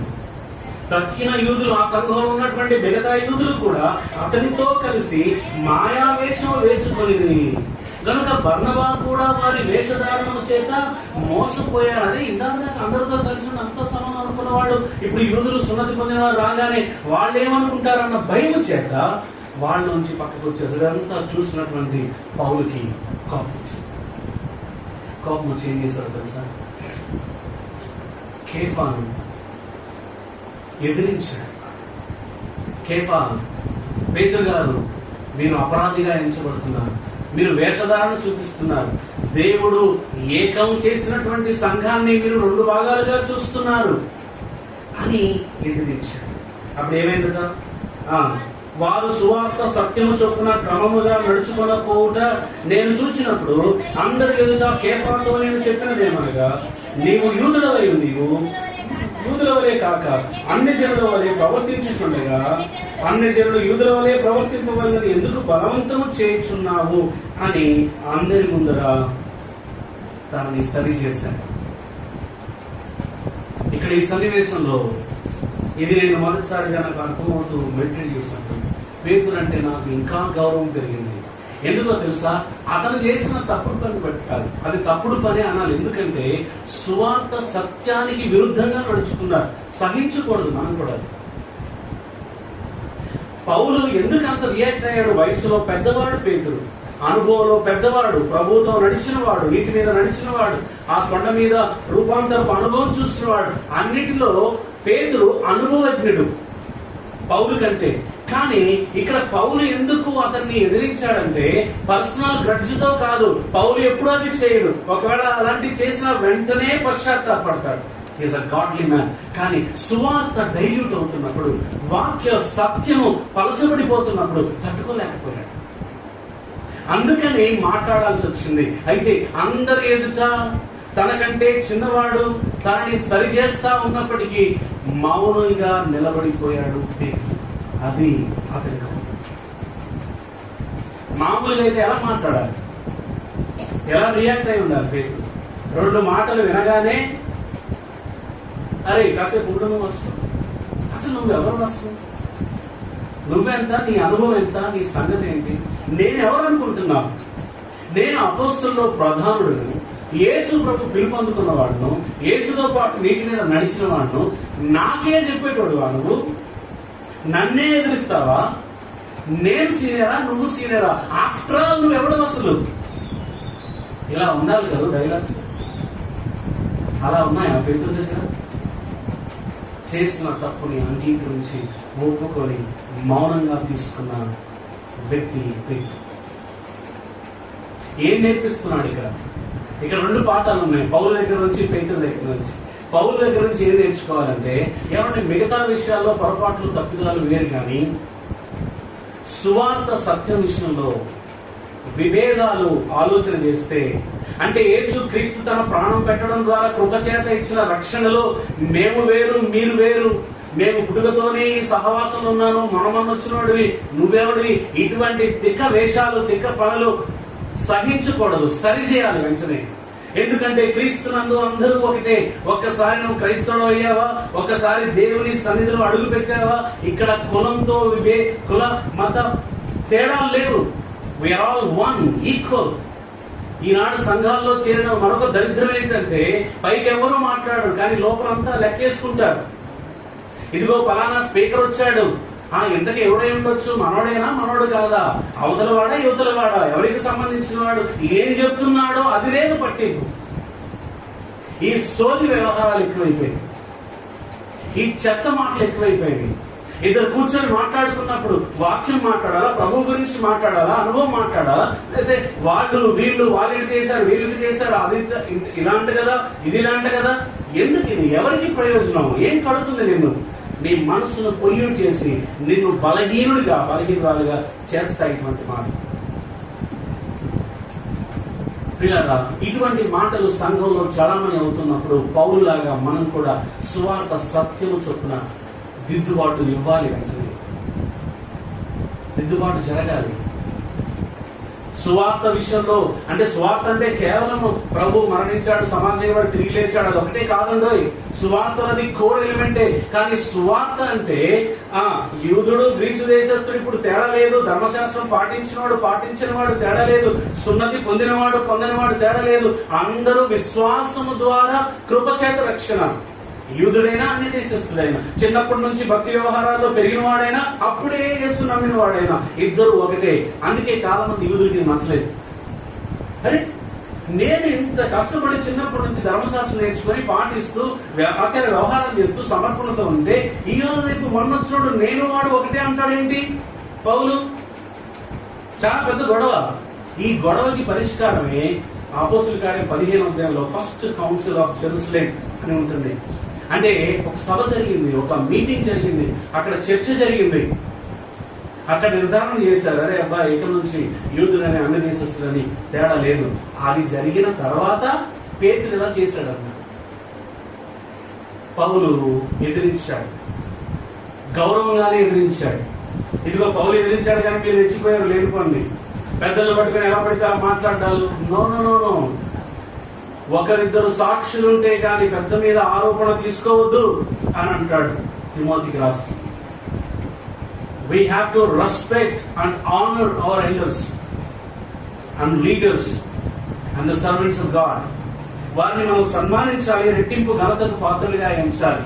అయితే సువార్త సత్యం నకిలీ చేయబడుతున్నప్పుడు, వాక్యము తప్పుడుగా ప్రకటించబడుతూ ప్రజలు తప్పుదో పడుతున్నప్పుడు మన వయసును బట్టి మన పరిధిని బట్టి గౌరవంగా చెప్పి దిద్దుబాటు చేయాల్సినటువంటి బాధ్యత మన మీద ఉంది. అయితే పేతురు ఏం నేర్పిస్తున్నాడంటే, తప్పు చేసినప్పుడు నిజాయితీగా ఒప్పుకో, దాన్ని కప్పుకోవడానికి ఎదురాడొద్దు, గట్టి గట్టి మాటలు మాట్లాడొద్దు. చాలా తక్కువ మంది ఉంటారండి ఇలాగా, అంత పెద్ద హోదాలో చేసిన తప్పు ఇది తప్పని వేరే వాళ్ళు చెప్పినప్పుడు గౌరవంగా తీసుకున్నాను. మీకు అందరికి కూడా మనందరికీ కూడా నేను ప్రోత్సహిస్తున్నాను ఏంటంటే, మన జీవితాల్లో మనం తప్పు చేస్తా ఉన్నప్పుడు, దారి తప్పుతున్నప్పుడు, మన జీవిత ప్రయాణంలో మనల్ని దిద్దే వాళ్ళు ఉండాలి. దేవుడు దిద్దుతాడు సరే, దైవజనులు లేకపోతే నీకు ఒక మెంటర్ ఉండాలి, నీకు ఒక కాపరిగా నీ బాగోగులు చూసుకుంటూ నీ మేలు కోసం గద్దించేవారు ఉండాలి. ఇవాళ రేపు దురదృష్టం ఏంటంటే, అలా ఎవరైనా చిన్న గద్దింపు చిన్న కరెక్షన్ ఇస్తే చాలు అప్సెట్ అయిపోతున్నారు, ఎఫెండ్ అయిపోతున్నారు, మూతి ముడుచుకుంటున్నారు ఆహాబులాగా, మందిరాలు మానేస్తున్నారు. ఏమండి, ఎవరు మిమ్మల్ని ఏం అనకూడదా? మీ అమ్మా నాన్న అలా పెంచారా? ఏం అనకుండా వాళ్ళు అలాగా దిద్దటం బట్టే కదా కొద్ది గొప్ప మనం ఈ రోజు ఈ స్థితిలో ఉన్నాం. మరి సంఘంలో నాయకులు తల్లిదండ్రులుగా ఉన్నప్పుడు వారి దిద్దుబాటు వద్దా? మనకి మంచి మనసుతో దిద్దుబాటు చేసే నాయకులు ఉద్దేశించి చెప్తున్నారు. అటువంటి వారు ఉండటము మన సౌభాగ్యం, అదృష్టం. దావీదు ఏమంటున్నాడు చూడండి, 141వ కీర్తన 141వ కీర్తన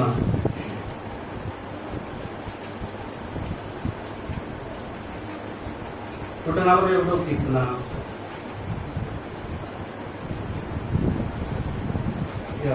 5వ వచనం అందరం కలిసి చదువుదామా?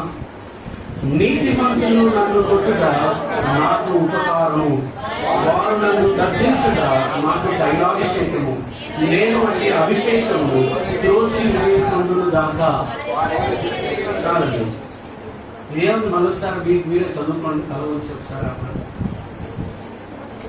ఫ్లోలో చదివేసరి ఇప్పుడు సరిగ్గా అర్థమై చూడండి. నీతిమంతులు నన్ను కొట్టుట నాకు ఉపకారము, వారు నన్ను గద్దించుట నాకు తైలాభిషేకము, నేను అట్టి అభిషేకమును రోషును దాకా. ఇప్పుడు నన్ను అడగనివ్వండి, చాలా కాలం కిందట ఒక దైవజనుడు వాక్యం చెప్తూ ఇలా అన్నాడు. ఆ మాట నన్ను భలే ఆలోచింపజేసింది. ఏమన్నాడంటే, is there anybody in your life who can say no to you other than God? నీ జీవితంలో దేవుడు కాకుండా మరెవరైనా నువ్వు వెళ్తున్న మార్గం సరికాదు అని నో చెప్పగలిగే వారు ఎవరైనా ఉన్నారా అంటే, అటువంటి అకౌంటబిలిటీ పార్ట్నర్, జవాబుదారీగా నువ్వు ఉండగలిగేటువంటి వ్యక్తి ఎవరైనా ఉన్నారా నీ జీవితంలో అని అడిగాడు. చాలా సీరియస్ మాట. ఇవాళ సంఘాల్లో యవనస్తులని తేడా లేదు, నడి వయస్సు అని పెద్దవారని తేడా లేదు, ఎవ్వరు ఏమీ అనకూడదు, ఎవ్వరు జవాబు తీసుకోకూడదు. ఏంటి ఎప్పుడు వస్తున్నావు మందిరానికి, టైమింగ్స్ ఏంటి అని అడగకూడదు, ఏంటమ్మా కుటుంబ పరిస్థితి ఏంటి అని ప్రశ్నించకూడదు. అప్సెట్ అయిపోతారు, ఫీల్ అయిపోతారు, హర్ట్ అయిపోతారు, చివరికి నాశనం అయిపోతారు. చాలా చెడ్డ బుద్ధి అది. డియర్ బ్రదర్స్ అండ్ సిస్టర్స్, మనకి బుద్ధి చెప్పేవారు ఉండటం ఆశీర్వాదం. మనల్ని మంచి మనసుతో గద్దించేవారు ఉండటం ఆశీర్వాదకరం, అది తైలాభిషేకం. నీతిమంతులు నన్ను కొట్టుట అంటే, దేవునితో సరైన నడక కలిగిన వారు నేను తప్పు చేయడం చూసి నన్ను దండించడం, అది నాకు మేలు, ఉపకారం, అదొక బ్లెస్సింగ్ అంటున్నాడు. మీరు కూడా ప్రార్థన చేయండి, ప్రభువా నా జీవితంలో కూడా అటువంటి వ్యక్తులను కనీసం ఒక్కరినివ్వండి. నేను వారికి అకౌంటబుల్ గా ఉంటాను, బాధ్యత కలిగి ఉంటాను. అకౌంటబిలిటీ తెలియలేవు, జవాబుదారీతనం అంటారు, తెలుసు కదా. అంటే నీ ఆఫీసులో పనిచేస్తున్నావు, నువ్వు నీ బాస్కి అకౌంటబుల్, ఏది పడితే చేస్తాను ఎవరు అన్ని ఆయన చెప్పి చేయాలి, ఎంత చేసావో చెప్పాలి. అలాగా ఆత్మీయ నాయకులు మనకు ఉండాలండి. అది కూడా ఎలాంటి వారు? ఇప్పుడు కొద్దిమంది ఉన్నారు, సంఘాన్ని ఎలా పడితే అలా మాట్లాడతారు, వాళ్ళకి గద్దింపుకి ఒక తల తోక లేదు. అటువంటి వారిని ఒకరిద్దరిని చూశాను నేను అనుకుంటాను ప్రభు కనుక ఆ రోజు సంఘంలో ఉంటే ఫస్ట్ అతను దిగేస్తాడు అక్కడి నుంచి.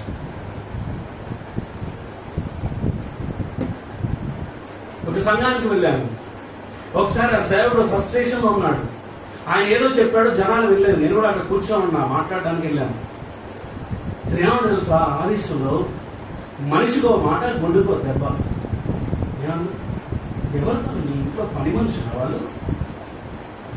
దేవుడు తన స్వరక్తనిచ్చి సంపాదించిన తన కుమారుడు కుమార్తెను పట్టుకొని మనిషివా పశువువా?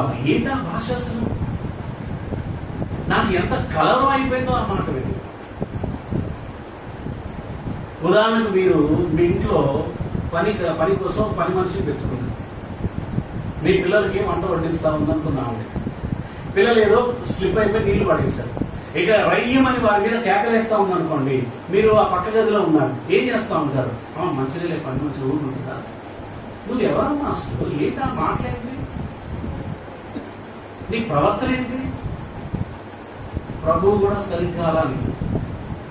ఇదిగో ఇలా నిలబడి మాట్లాడుతున్నాను, ప్రతిసారి నేను ప్రార్థన చేసుకుంటాను, ఇక్కడ కూడా చేస్తాను. ప్రభువా, ఇది నీ సంఘం, నీ ప్రజలు, నీ దృష్టికి అత్యంత విలువైనది ఈ భూమి మీద ఏదైనా ఉందంటే అది దేవుని సంఘమే. మరి దేని కొరకు ప్రభు ప్రాణం పెట్టలేదు? సంఘం కొరకే ప్రాణం పెట్టాడు. మరి దేనికోసం తిరిగి రావట్లేదు? సంఘం కొరకే వస్తున్నాడు. అటువంటి సంఘాన్ని ఎలా చూడాలి? చీప్ థింకింగ్ కొద్ది మందికి. ఏముంది, సంఘమే కదా. సంఘమే ప్రభు దృష్టిలో అత్యంత కీలకమైనది, విలువైనది, ప్రశస్తమైనది.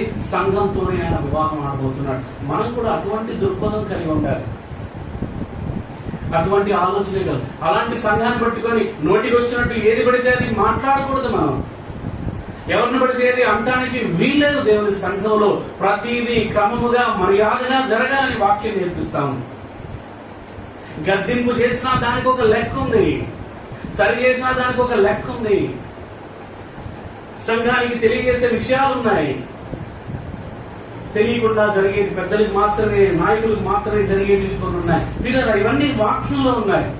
నేను అటువంటి తలతోక లేని, దేవుని భయం లేని గద్దింపు మాటల గురించి చెప్పట్లేదు, కానీ సంఘాన్ని ప్రేమించి, మీ గురించి ప్రయాసపడి, మీ గురించి తాపత్రయపడి, మీ గురించి శ్రమపడి, మీ గురించి ఖర్చుపడి, మీకోసం పరితపించేటువంటి నాయకులు ఉంటారే, అటువంటి వాళ్ళు గద్దించారనుకోండి, ఈ దేవుడు ఈ రోజు నాకు ఆశీర్వాదం ఇచ్చాడు.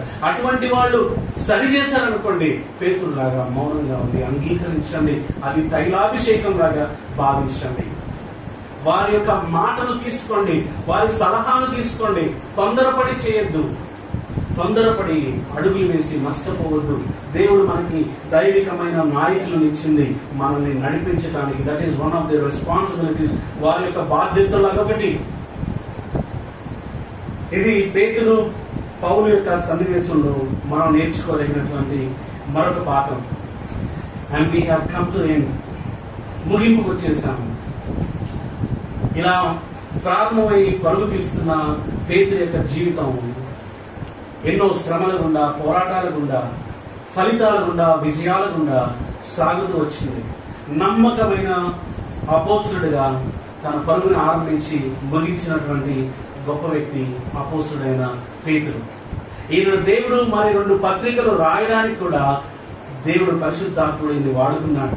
ఆ 2 పత్రికలు మీరు చదివితే ఆయన తన గురించి ఎక్కడా రాసుకోలేదు. నేను నీటి మీద నడిచాను రాశాడు ఆ పత్రికలు ఎక్కడైనా? నేను కొండ మీద ఎక్కి అది చెప్పాడు. లేకపోతే ఇంకా అద్భుతాలు కానీ, ఆశ్చర్యక్రియలు కానీ అవి రాయలేదు. ఏం రాస్తున్నాడో తెలుసా? చివరిలో శ్రమ పడండి, ఈ శ్రమ మీకు ఓర్పు కలగజేస్తుందని, శ్రమ ఎంతో ఆనందించండి అన్నాడు. మొదటి శతాబ్దంలో విపరీతమైన శ్రమ కూడా వెళ్తున్నటువంటి వారికి వృద్ధాప్యంలో కూడా ఏమంటున్నాడు చూడండి. పేతురు తన 2వ పత్రిక రాస్తూ అంటున్నాడు, తన మరణ దినాల దగ్గరికి వచ్చాయి. తన పిలుపు అందుకోబోతున్నాడు. యేసు ప్రభు చెప్పినట్లు తను హతసాక్షి కాబోతున్నాడు. పేతురు రాసిన 2వ పత్రిక 1వ అధ్యాయము 13వ వచనం నుంచి మరియు 12వ వచనం నుంచి కాబట్టి మీరు ఈ సంగతులను తెలుసుకొని మీరు అంగీకరించిన సత్యమందు స్థిరపరచబడి ఉన్నను ఈ సత్యమును గూర్చి ఎల్లప్పుడూ మీకు జ్ఞాపకము చేయుటకు సిద్ధంగా ఉన్నాను. ముసలుడైపోయాడు ఇప్పుడు, కానీ ఏమన్నాడు తెలుసా? నేను ఎప్పుడు రెడీ అండి. దేనికండి పీటర్ గారు? దేనికి రెడీ అంటే సత్యము మీకు గుర్తు చేయడానికి నేను ఎప్పుడూ రెడీ. ఇంకేమంటున్నాడు? మరియు మన ప్రభు అయిన యేసు క్రీస్తు నాకు సూచించిన ప్రకారం నా గుడారమును త్వరగా విడిచిపెట్టవలసి వచ్చినని ఎరిగి, గుడారం అంటే శరీరం మరణించాలి అని ఎరిగి, నేను ఈ గుడారంలో ఉన్నంత కాలం అంటే ఇంకా బ్రతికున్నప్పుడే ఈ సంగతులను జ్ఞాపకం చేసి మిమ్మల్ని రేపుట న్యాయమని ఎంచుకొనుచున్నాను. ముసలుడైపోయి చివరి తుది దశలు చేరిన మంట మాత్రం తగ్గలేదు, ప్రయాస మట్టుకు తగ్గలేదు, సత్యం గురించిన కాంప్రమైజ్ అవ్వలేదు. మిమ్మల్ని రేపుతా ఉంటా, మిమ్మల్ని పురికొల్పుతా ఉంటా, సత్యాన్ని మరలా గుర్తు చేస్తా ఉంటా. నేను పోయేంత వరకు, నేను పోయే కాలం దగ్గరికి వచ్చింది నాకు తెలుసు. అయినా కూడా ఈ గుడారం ఉన్నంత కాలము మీకు నేర్పిస్తూనే ఉంటా. ప్రభు ఆనాడు ఇచ్చినటువంటి పిలుపుని పరిచర్యను చివరి రోజు వరకు మోసుకున్నవాడు నమ్మకస్తుడు పేతురు. He was a faithful servant of God, a great apostle of Jesus Christ. యేసు ప్రభు యొక్క ఒకానొక గొప్ప అపోస్తలుడు. ఎన్నో ఆదరణ మాటలు రాశాడు, తప్పుడు బోధకుల గురించి హెచ్చరించాడు. ఈనాటికి మనల్ని తన పత్రికల ద్వారా, తన జీవిత అనుభవాల ద్వారా రేపుతున్నాడు. దీన్ని విన్నటువంటి మనము ఆ రోషం తెచ్చుకొని ప్రభు కొరకు అతని వలె నికార్సుగా, నమ్మకంగా చివరి వరకు నడవాలని మన దగ్గర నుంచి ఇప్పుడుంటే అదే ఆశిస్తాడు. దేవుడు అట్టి కృప మనకు అనుగ్రహించింది కనుక తల వంచండి, ప్రార్థన చేసుకుందాము. మోకరించండి, తలలు వంచండి.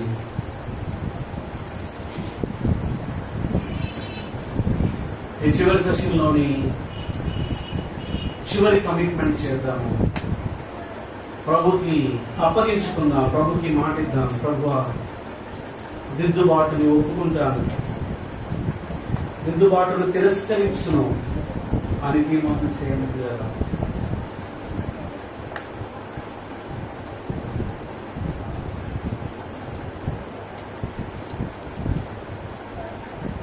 అలాగే ప్రభు నీకు ఇచ్చినటువంటి పనిని కడదాకా కొనసాగిస్తానని ప్రభుకి మాటిద్దాము.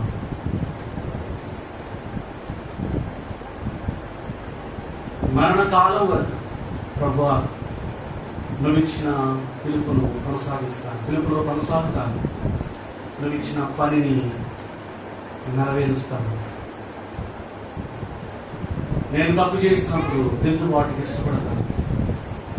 ప్రభా, నీతో మరింత సన్నిహితంగా నేను నీ దగ్గరికి వస్తాను. ఆటంకంగా ఉన్న వాటిని ఏరిపారేస్తాను. నాకు సహాయం చేయండి.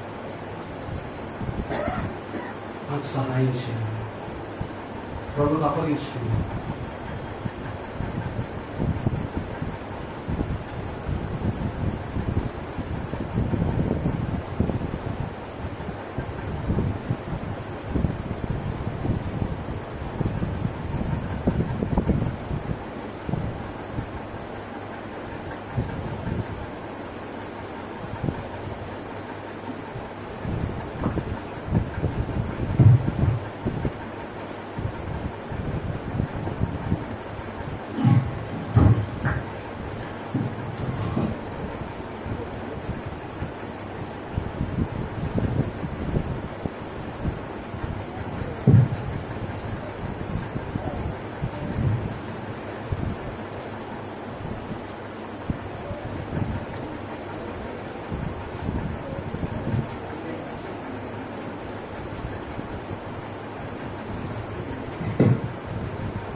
సకల ఆశీర్వాదములకు కారణమైన మా ప్రియ పరలోక తండ్రి, నీ ఆశీర్వాదక నామాన్ని బట్టి మరొకసారి నీ పాలసీలో చేరి మీరు స్థుతిస్తూ కనపరుస్తూ ఉన్నాం.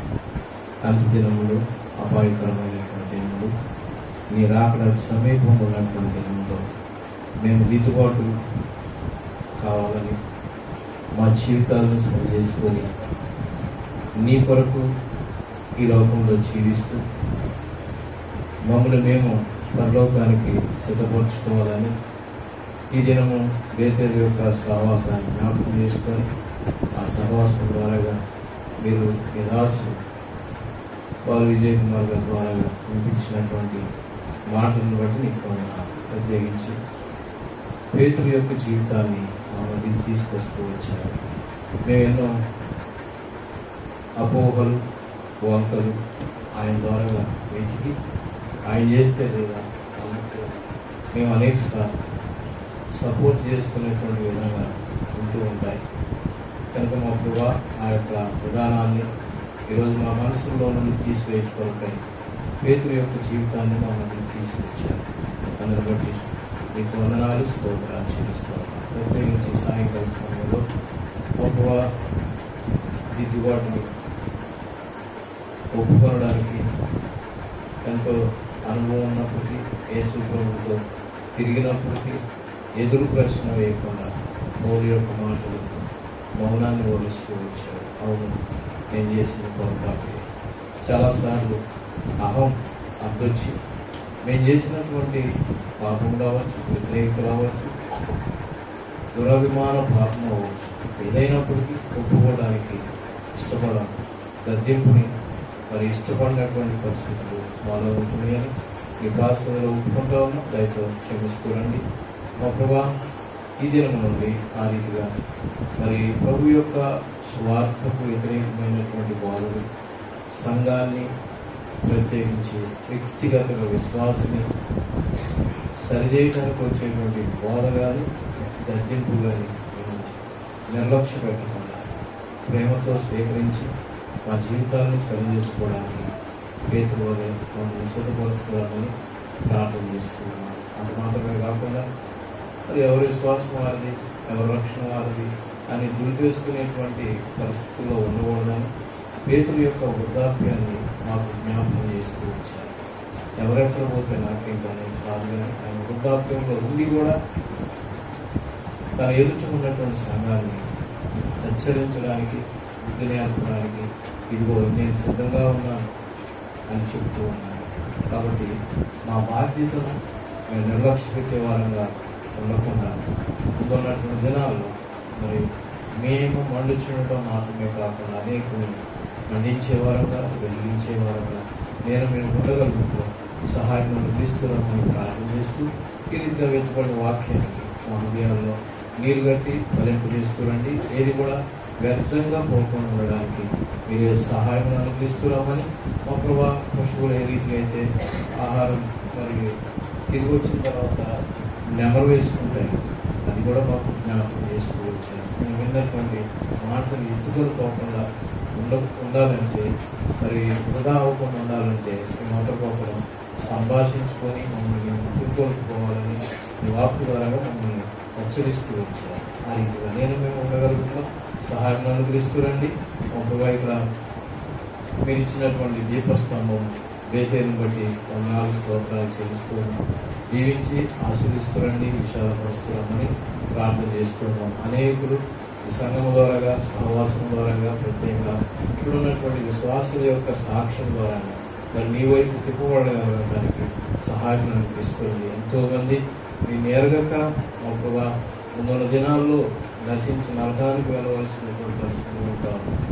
అది జ్ఞాపకం చేసుకొని ప్రతి ఒక్కరు కూడా బాధ్యతలు అనేక సంఘాన్ని విస్తరింపజేసే పనులు ప్రతి ఒక్కరు కార్యభాగస్తులు ఉండడానికి సిద్ధపరిచి మీ నామానికి మయం తెచ్చుకుంటున్నామని బాధ్యత కలిగినటువంటి ప్రతి ఒక్కరిని మీ దైవ నష్టాల్లో పెట్టుకుంటూ సమస్త మహిళలను పాపవాళ్ళని ఆరోపించుకుంటూ యేసుక్రీస్తు వారి నామంలో ప్రార్థించి అడిగి వేడుకుంటున్నాం తండ్రి. ఆమేన్.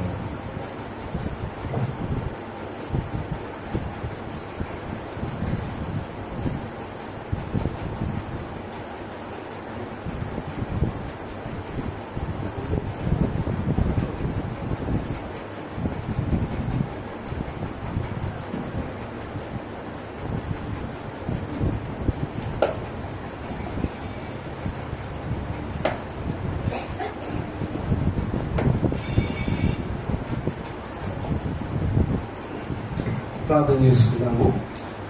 అందరూ ఏకీభవించండి, మనసు పెట్టండి. మహోన్నతుడైన మా తండ్రి, కృప కలిగిన పరిశుద్ధమైన మా దేవ ప్రభువా, ఈ రాత్రికాల సమయంలో ఈ రోజంతా కూడా ఉదయం 10 గంటల నుంచి ఇప్పటి వరకు అయా మీ సన్నిధానంలో మేము సహవాసం కలిగి ఉండడానికి ఇచ్చినటువంటి గొప్ప కృపకే కృతజ్ఞతలు. సంఘము ఎంతో కాలంగా ప్రార్థన చేసిన ఫలితంగా ఈ రోజు మీరు ఏర్పాటు చేసి సంప్రదించినందుకే స్తోత్రాలు. అనేక ప్రాంతాల నుండి అనేక మంది వచ్చి మీ లేఖనాలు పరిశీలించడానికి, సత్యము గ్రహించడానికి, పాఠాలు నేర్చుకోవడానికి మీరు చూపిన కృపకే కృతజ్ఞతలు. దేవా, ఈ మీటింగ్ ఈ రీతిగా జరగటానికి, దీనికి ముందర దీని తర్వాత కూడా ఉన్నటువంటి విస్తారమైన పనుల్లో పాలిభాగం పొందుతున్నటువంటి ప్రతి బిడ్డకై, వారి హస్తములకై మీకు కృతజ్ఞతలు. పేరు పేరున వారిని మీరు దీవించండి, వారి హస్తాలను బలపరచండి. ప్రభునందు వారి ప్రయాస వ్యర్థము కాదని ఎరిగి మరి ఉత్సాహంగా ఈ పరిచర్యలో ముందుకు సాగునట్లు మీరు కృప చూపించమని ప్రార్థన చేస్తున్నాం. ఈ వేతలు సంఘాన్ని మీరు ప్రేమించి మీ మాటలు ఇక్కడ వెలువడింప చేశారు. ప్రభువాని దాసులను అందుకు కూడా మీరు జ్ఞాపకం చేసుకొని దేవాని వాక్యం వెల్లడిపరచుటకు ఇచ్చినటువంటి కృపకై కృతజ్ఞతలు, అవకాశములకై కృతజ్ఞతలు, అనుకూలతకై కృతజ్ఞతలు, ఇచ్చిన వనరులకై కృతజ్ఞతలు. ప్రభా, విన్నటువంటి ప్రతి ఒక్కరి గురించి ప్రార్థన చేస్తా ఉన్నాం తండ్రి. వారి మనస్సుల్లో ఈ మాటలు ముద్రింపబడాలి అయా, ఇవి నాటబడాలి, మొలకెత్తాలి, ఎదగాలి, ఫలాలు మేము చూడాలి. తద్వారా ఈ ప్రయాసకు ప్రతిఫలం మేము చూడగలిగినట్లు సహాయం చేయండి ప్రభువా. నాయన, విన్నవారు టూకీగా తీసుకోకుండా దేవా తిరిగి మరణం చేసుకున్నటువంటి కృపను వారికి దయచేయండి, ఆసక్తిని కలిగచేయండి. అలాగే మీకు మాకు మధ్యలో వస్తున్నటువంటి దేన్నైనా కూడా తీసి పడవేయుటకు, విడిచిపెట్టుటకు సహాయం చేయమని ప్రార్థన చేస్తున్నాం. స్థానికంగా ఉన్నటువంటి రాష్ట్ర వ్యవహారాన్ని గారిని బట్టి, కుటుంబాన్ని బట్టి, మిగతా విశ్వాసుల బృందాన్ని బట్టి వందనాలు. వారి యొక్క ప్రేమ ప్రయాసల వల్ల పరిసర ప్రాంతాల వారు ఆశీర్వదించబడ్డారని మేము నమ్ముచున్నాం. దేవా, వారి హస్తం ఇంకా బలపరచండి. ఈ సంఘం యొక్క సరిహద్దులు విశాలపరచండి. మీ సన్నిధి తోడుగా ఉంచండి, కీడు నుండి తప్పించండి. దేవా, ఇంకా అనేక మంది నీ వైపు తిరగలుటకు మీరు సహాయం చేయండి. ఈ గ్రామంలో, ఈ పరిసర ప్రాంతంలో చీకట్లో ఒక దీపస్తంభంగా మీరు నిలబెట్టి అంతకంతకు పైకి హెచ్చించి అనేక మందిని ఆకర్షించవలసిందిగా ప్రార్థన చేస్తున్నాం తండ్రి. ఇంకే కృతజ్ఞత వందనాలు చెల్లించుకుంటూ దేవా, మమ్మల్ని మీ హస్తగతం చేసుకుంటూ అంత్య దినాల్లో ఉన్నాము దేవా. నిలకడగా మా విశ్వాసంలో కొనసాగుటకు మరి పేతురు లాంటి దేవా మరి జీవితాన్ని మేము కూడా అంచెలంచెలుగా ఎదిగి ఇతరుల కొరకై పాటుపడేవారిగా, తగ్గించుకునే వారంగా, ప్రభువా నేర్చుకునే వారంగా, విశ్వాసంలో ధైర్యం చూపించేవారిగా సహాయం చేయమని వేడుకుంటూ మా రక్షకుడు, మా ప్రియుడైనటువంటి యేసు క్రీస్తు యొక్క పరిశుద్ధమైన నామం పేరిట అడిగి వేడుకొని ప్రార్థిస్తున్నాము తండ్రి, ఆమేన్.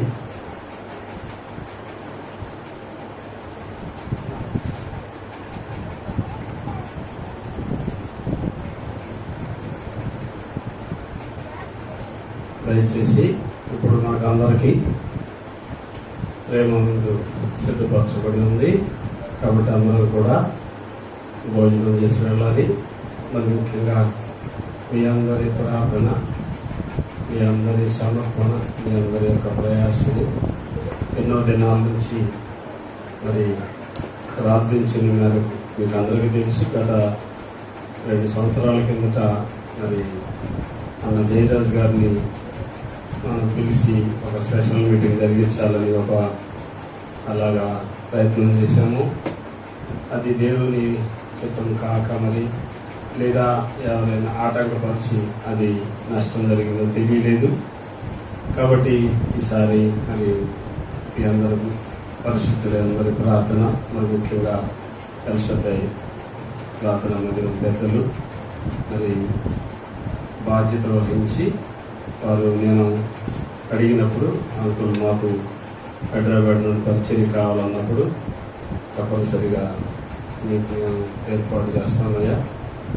మరి దేవుని ఏర్పాటుని బట్టి మరి తమ్ముడు జాయ్ ఇమానియల్ అన్న ఇమానియల్ గారి కుమారుడు ఆ కుటుంబంతో సుపరిచితమైన పరిస్థితి మాకు.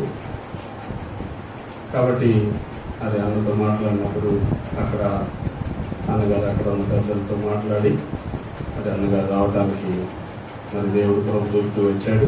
ఈ యొక్క పరిస్థితులన్నీ కూడా దేవుడు చక్కగా మరి మన మధ్యకు వచ్చి ఒక దినం ప్రత్యేకించి మరి ఒక శ్రేష్టమైన వర్తమానం చేత మనందరూ సంతృప్తిపరిచినటువంటి అన్నగారి పరిచర్య కొరకు కూడా మీరందరూ ప్రార్థన చేయండి. భవిష్యత్ దినాల్లో ప్రభు మరొక తరుణం ఇస్తే మరి మధ్యలోకి రావడం కొరకై మరి మీరందరూ ప్రార్థన చేయండి. మన పరిచర్య కొరకు రేపు ఉదయం యథాప్రకారంగా ఈ నెల ఇంకొక 2 వారాల పాటు వెయిట్ చేద్దాం. 9:30కే మనం పరిచర్య ప్రారంభిస్తాం. ఎందుకంటే ఇంకా ఎండ ఉమ్మదీత ఇంకా తగ్గలేదు కాబట్టి 9:30కే ప్రారంభిస్తాము. మరి 12:30కి క్లోజ్ చేస్తాం. కాబట్టి మీ అందరూ కూడా సకాలానికి రండి. ఈరోజంతా బాగా అలసిపోయారు, కష్టపడ్డారు. అయినా కూడా మన దేవుని సన్నిధిలో మీ ప్రభువునందు మీ ప్రయాసము వ్యర్థం కాదు. దేవుని కొరకు చేసిన ప్రతిదీ మనకు బహుమానమే. అదే మన కోసం చేసుకున్నదైతే అది వ్యక్తిగతంగా దేవుని దగ్గర దేవుడికైతే ఉపయోగం ఉండొచ్చు, లేకపోతే మనకు ఉపయోగం ఉండొచ్చు. కానీ మరి ప్రభువునందు మనం ప్రయాసపడి దేవుని పరిచర్య కొరకు ముందుకు వెళదాం. రేపటి పరిచర్య కొరకు కూడా అందరూ ముఖ్యంగా రాత్రి అన్నగారు ప్రయాణం కొరకు కూడా మరి నేను అన్న రకము బ్రదర్స్ వాళ్ళని అడిగినప్పుడు మరి దేవుని చిత్రం అయితే మరి బ్రదరు తమ్ముడు జాయ్ రేపు ఆదివారం మన దగ్గర పరిచర్యలో వాడబోటు కొరకై మరి అమ్మగారి శ్రద్ధ నుంచి మరి అనుమతి ఇచ్చారు. కాబట్టి ఒకవేళ ప్రభు చిత్రం అయితే అడుగుతున్నాం, దేవుడి చిత్రం అయితే తమ్ముడు మన మధ్యలో ఉంటారు. మీ అందరూ మీ ప్రార్థనలో జ్ఞాపకం చేసుకుని సకాలానికి దేవుని సన్నిధికి వచ్చి మనం దేవుని సన్నిధిలో ప్రభుని ఆరాధించుకోవడానికి సిద్ధపడతాం.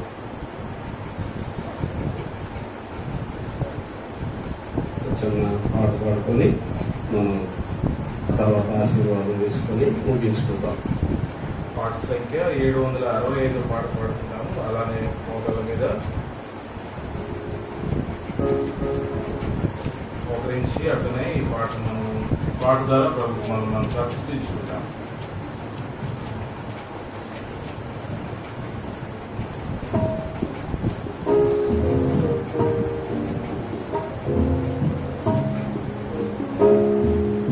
పాట సంఖ్య 765, పాత పుస్తకాలు 761.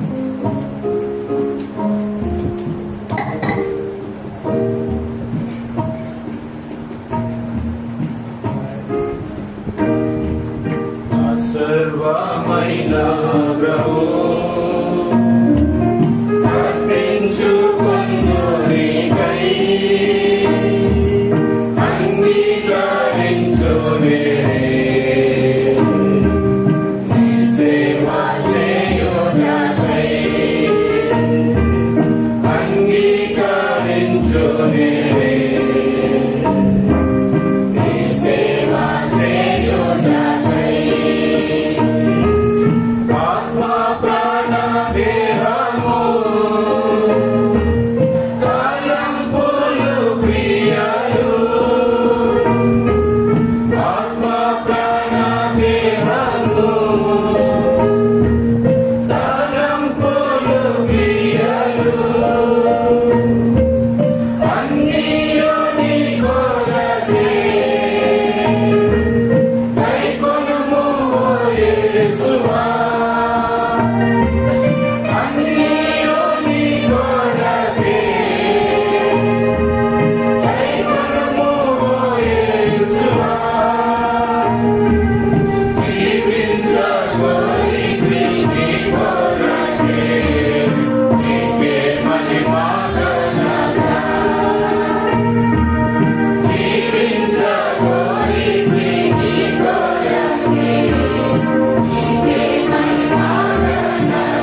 మనసారా ప్రేమించు నిన్ను ప్రభువా, నీకే మహిమా ఘనత.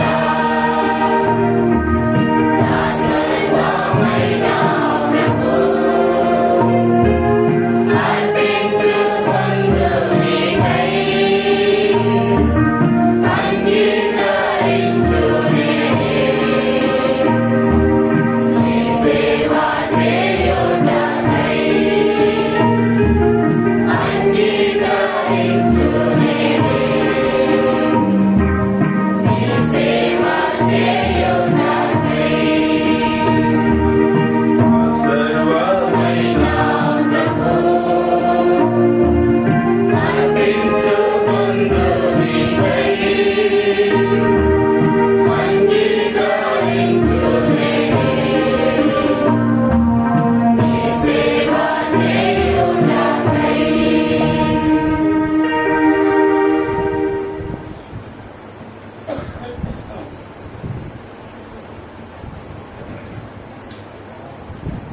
ఆశీర్వాదం తీసుకుందాం. తలవంచండి. మన తండ్రి అయిన పరమ తండ్రి అయిన దేవుని యొక్క ప్రేమయు, ఆయన కుమారుడు మన రక్షకుడైన ప్రభువైన యేసు క్రీస్తు యొక్క కృపయు, పరిశుద్ధాత్మ యొక్క అన్యోన్యమైన సహవాసము, ఆయన ఆశీర్వాదమైన నడిపింపు మనందరికీ తోడై ఉండి విన్న వాక్యం చొప్పున ఫలించినట్లు సహాయం చేయుగాక. ఆమేన్. అందరికీ వందనాలు. Praise the Lord. God bless you all.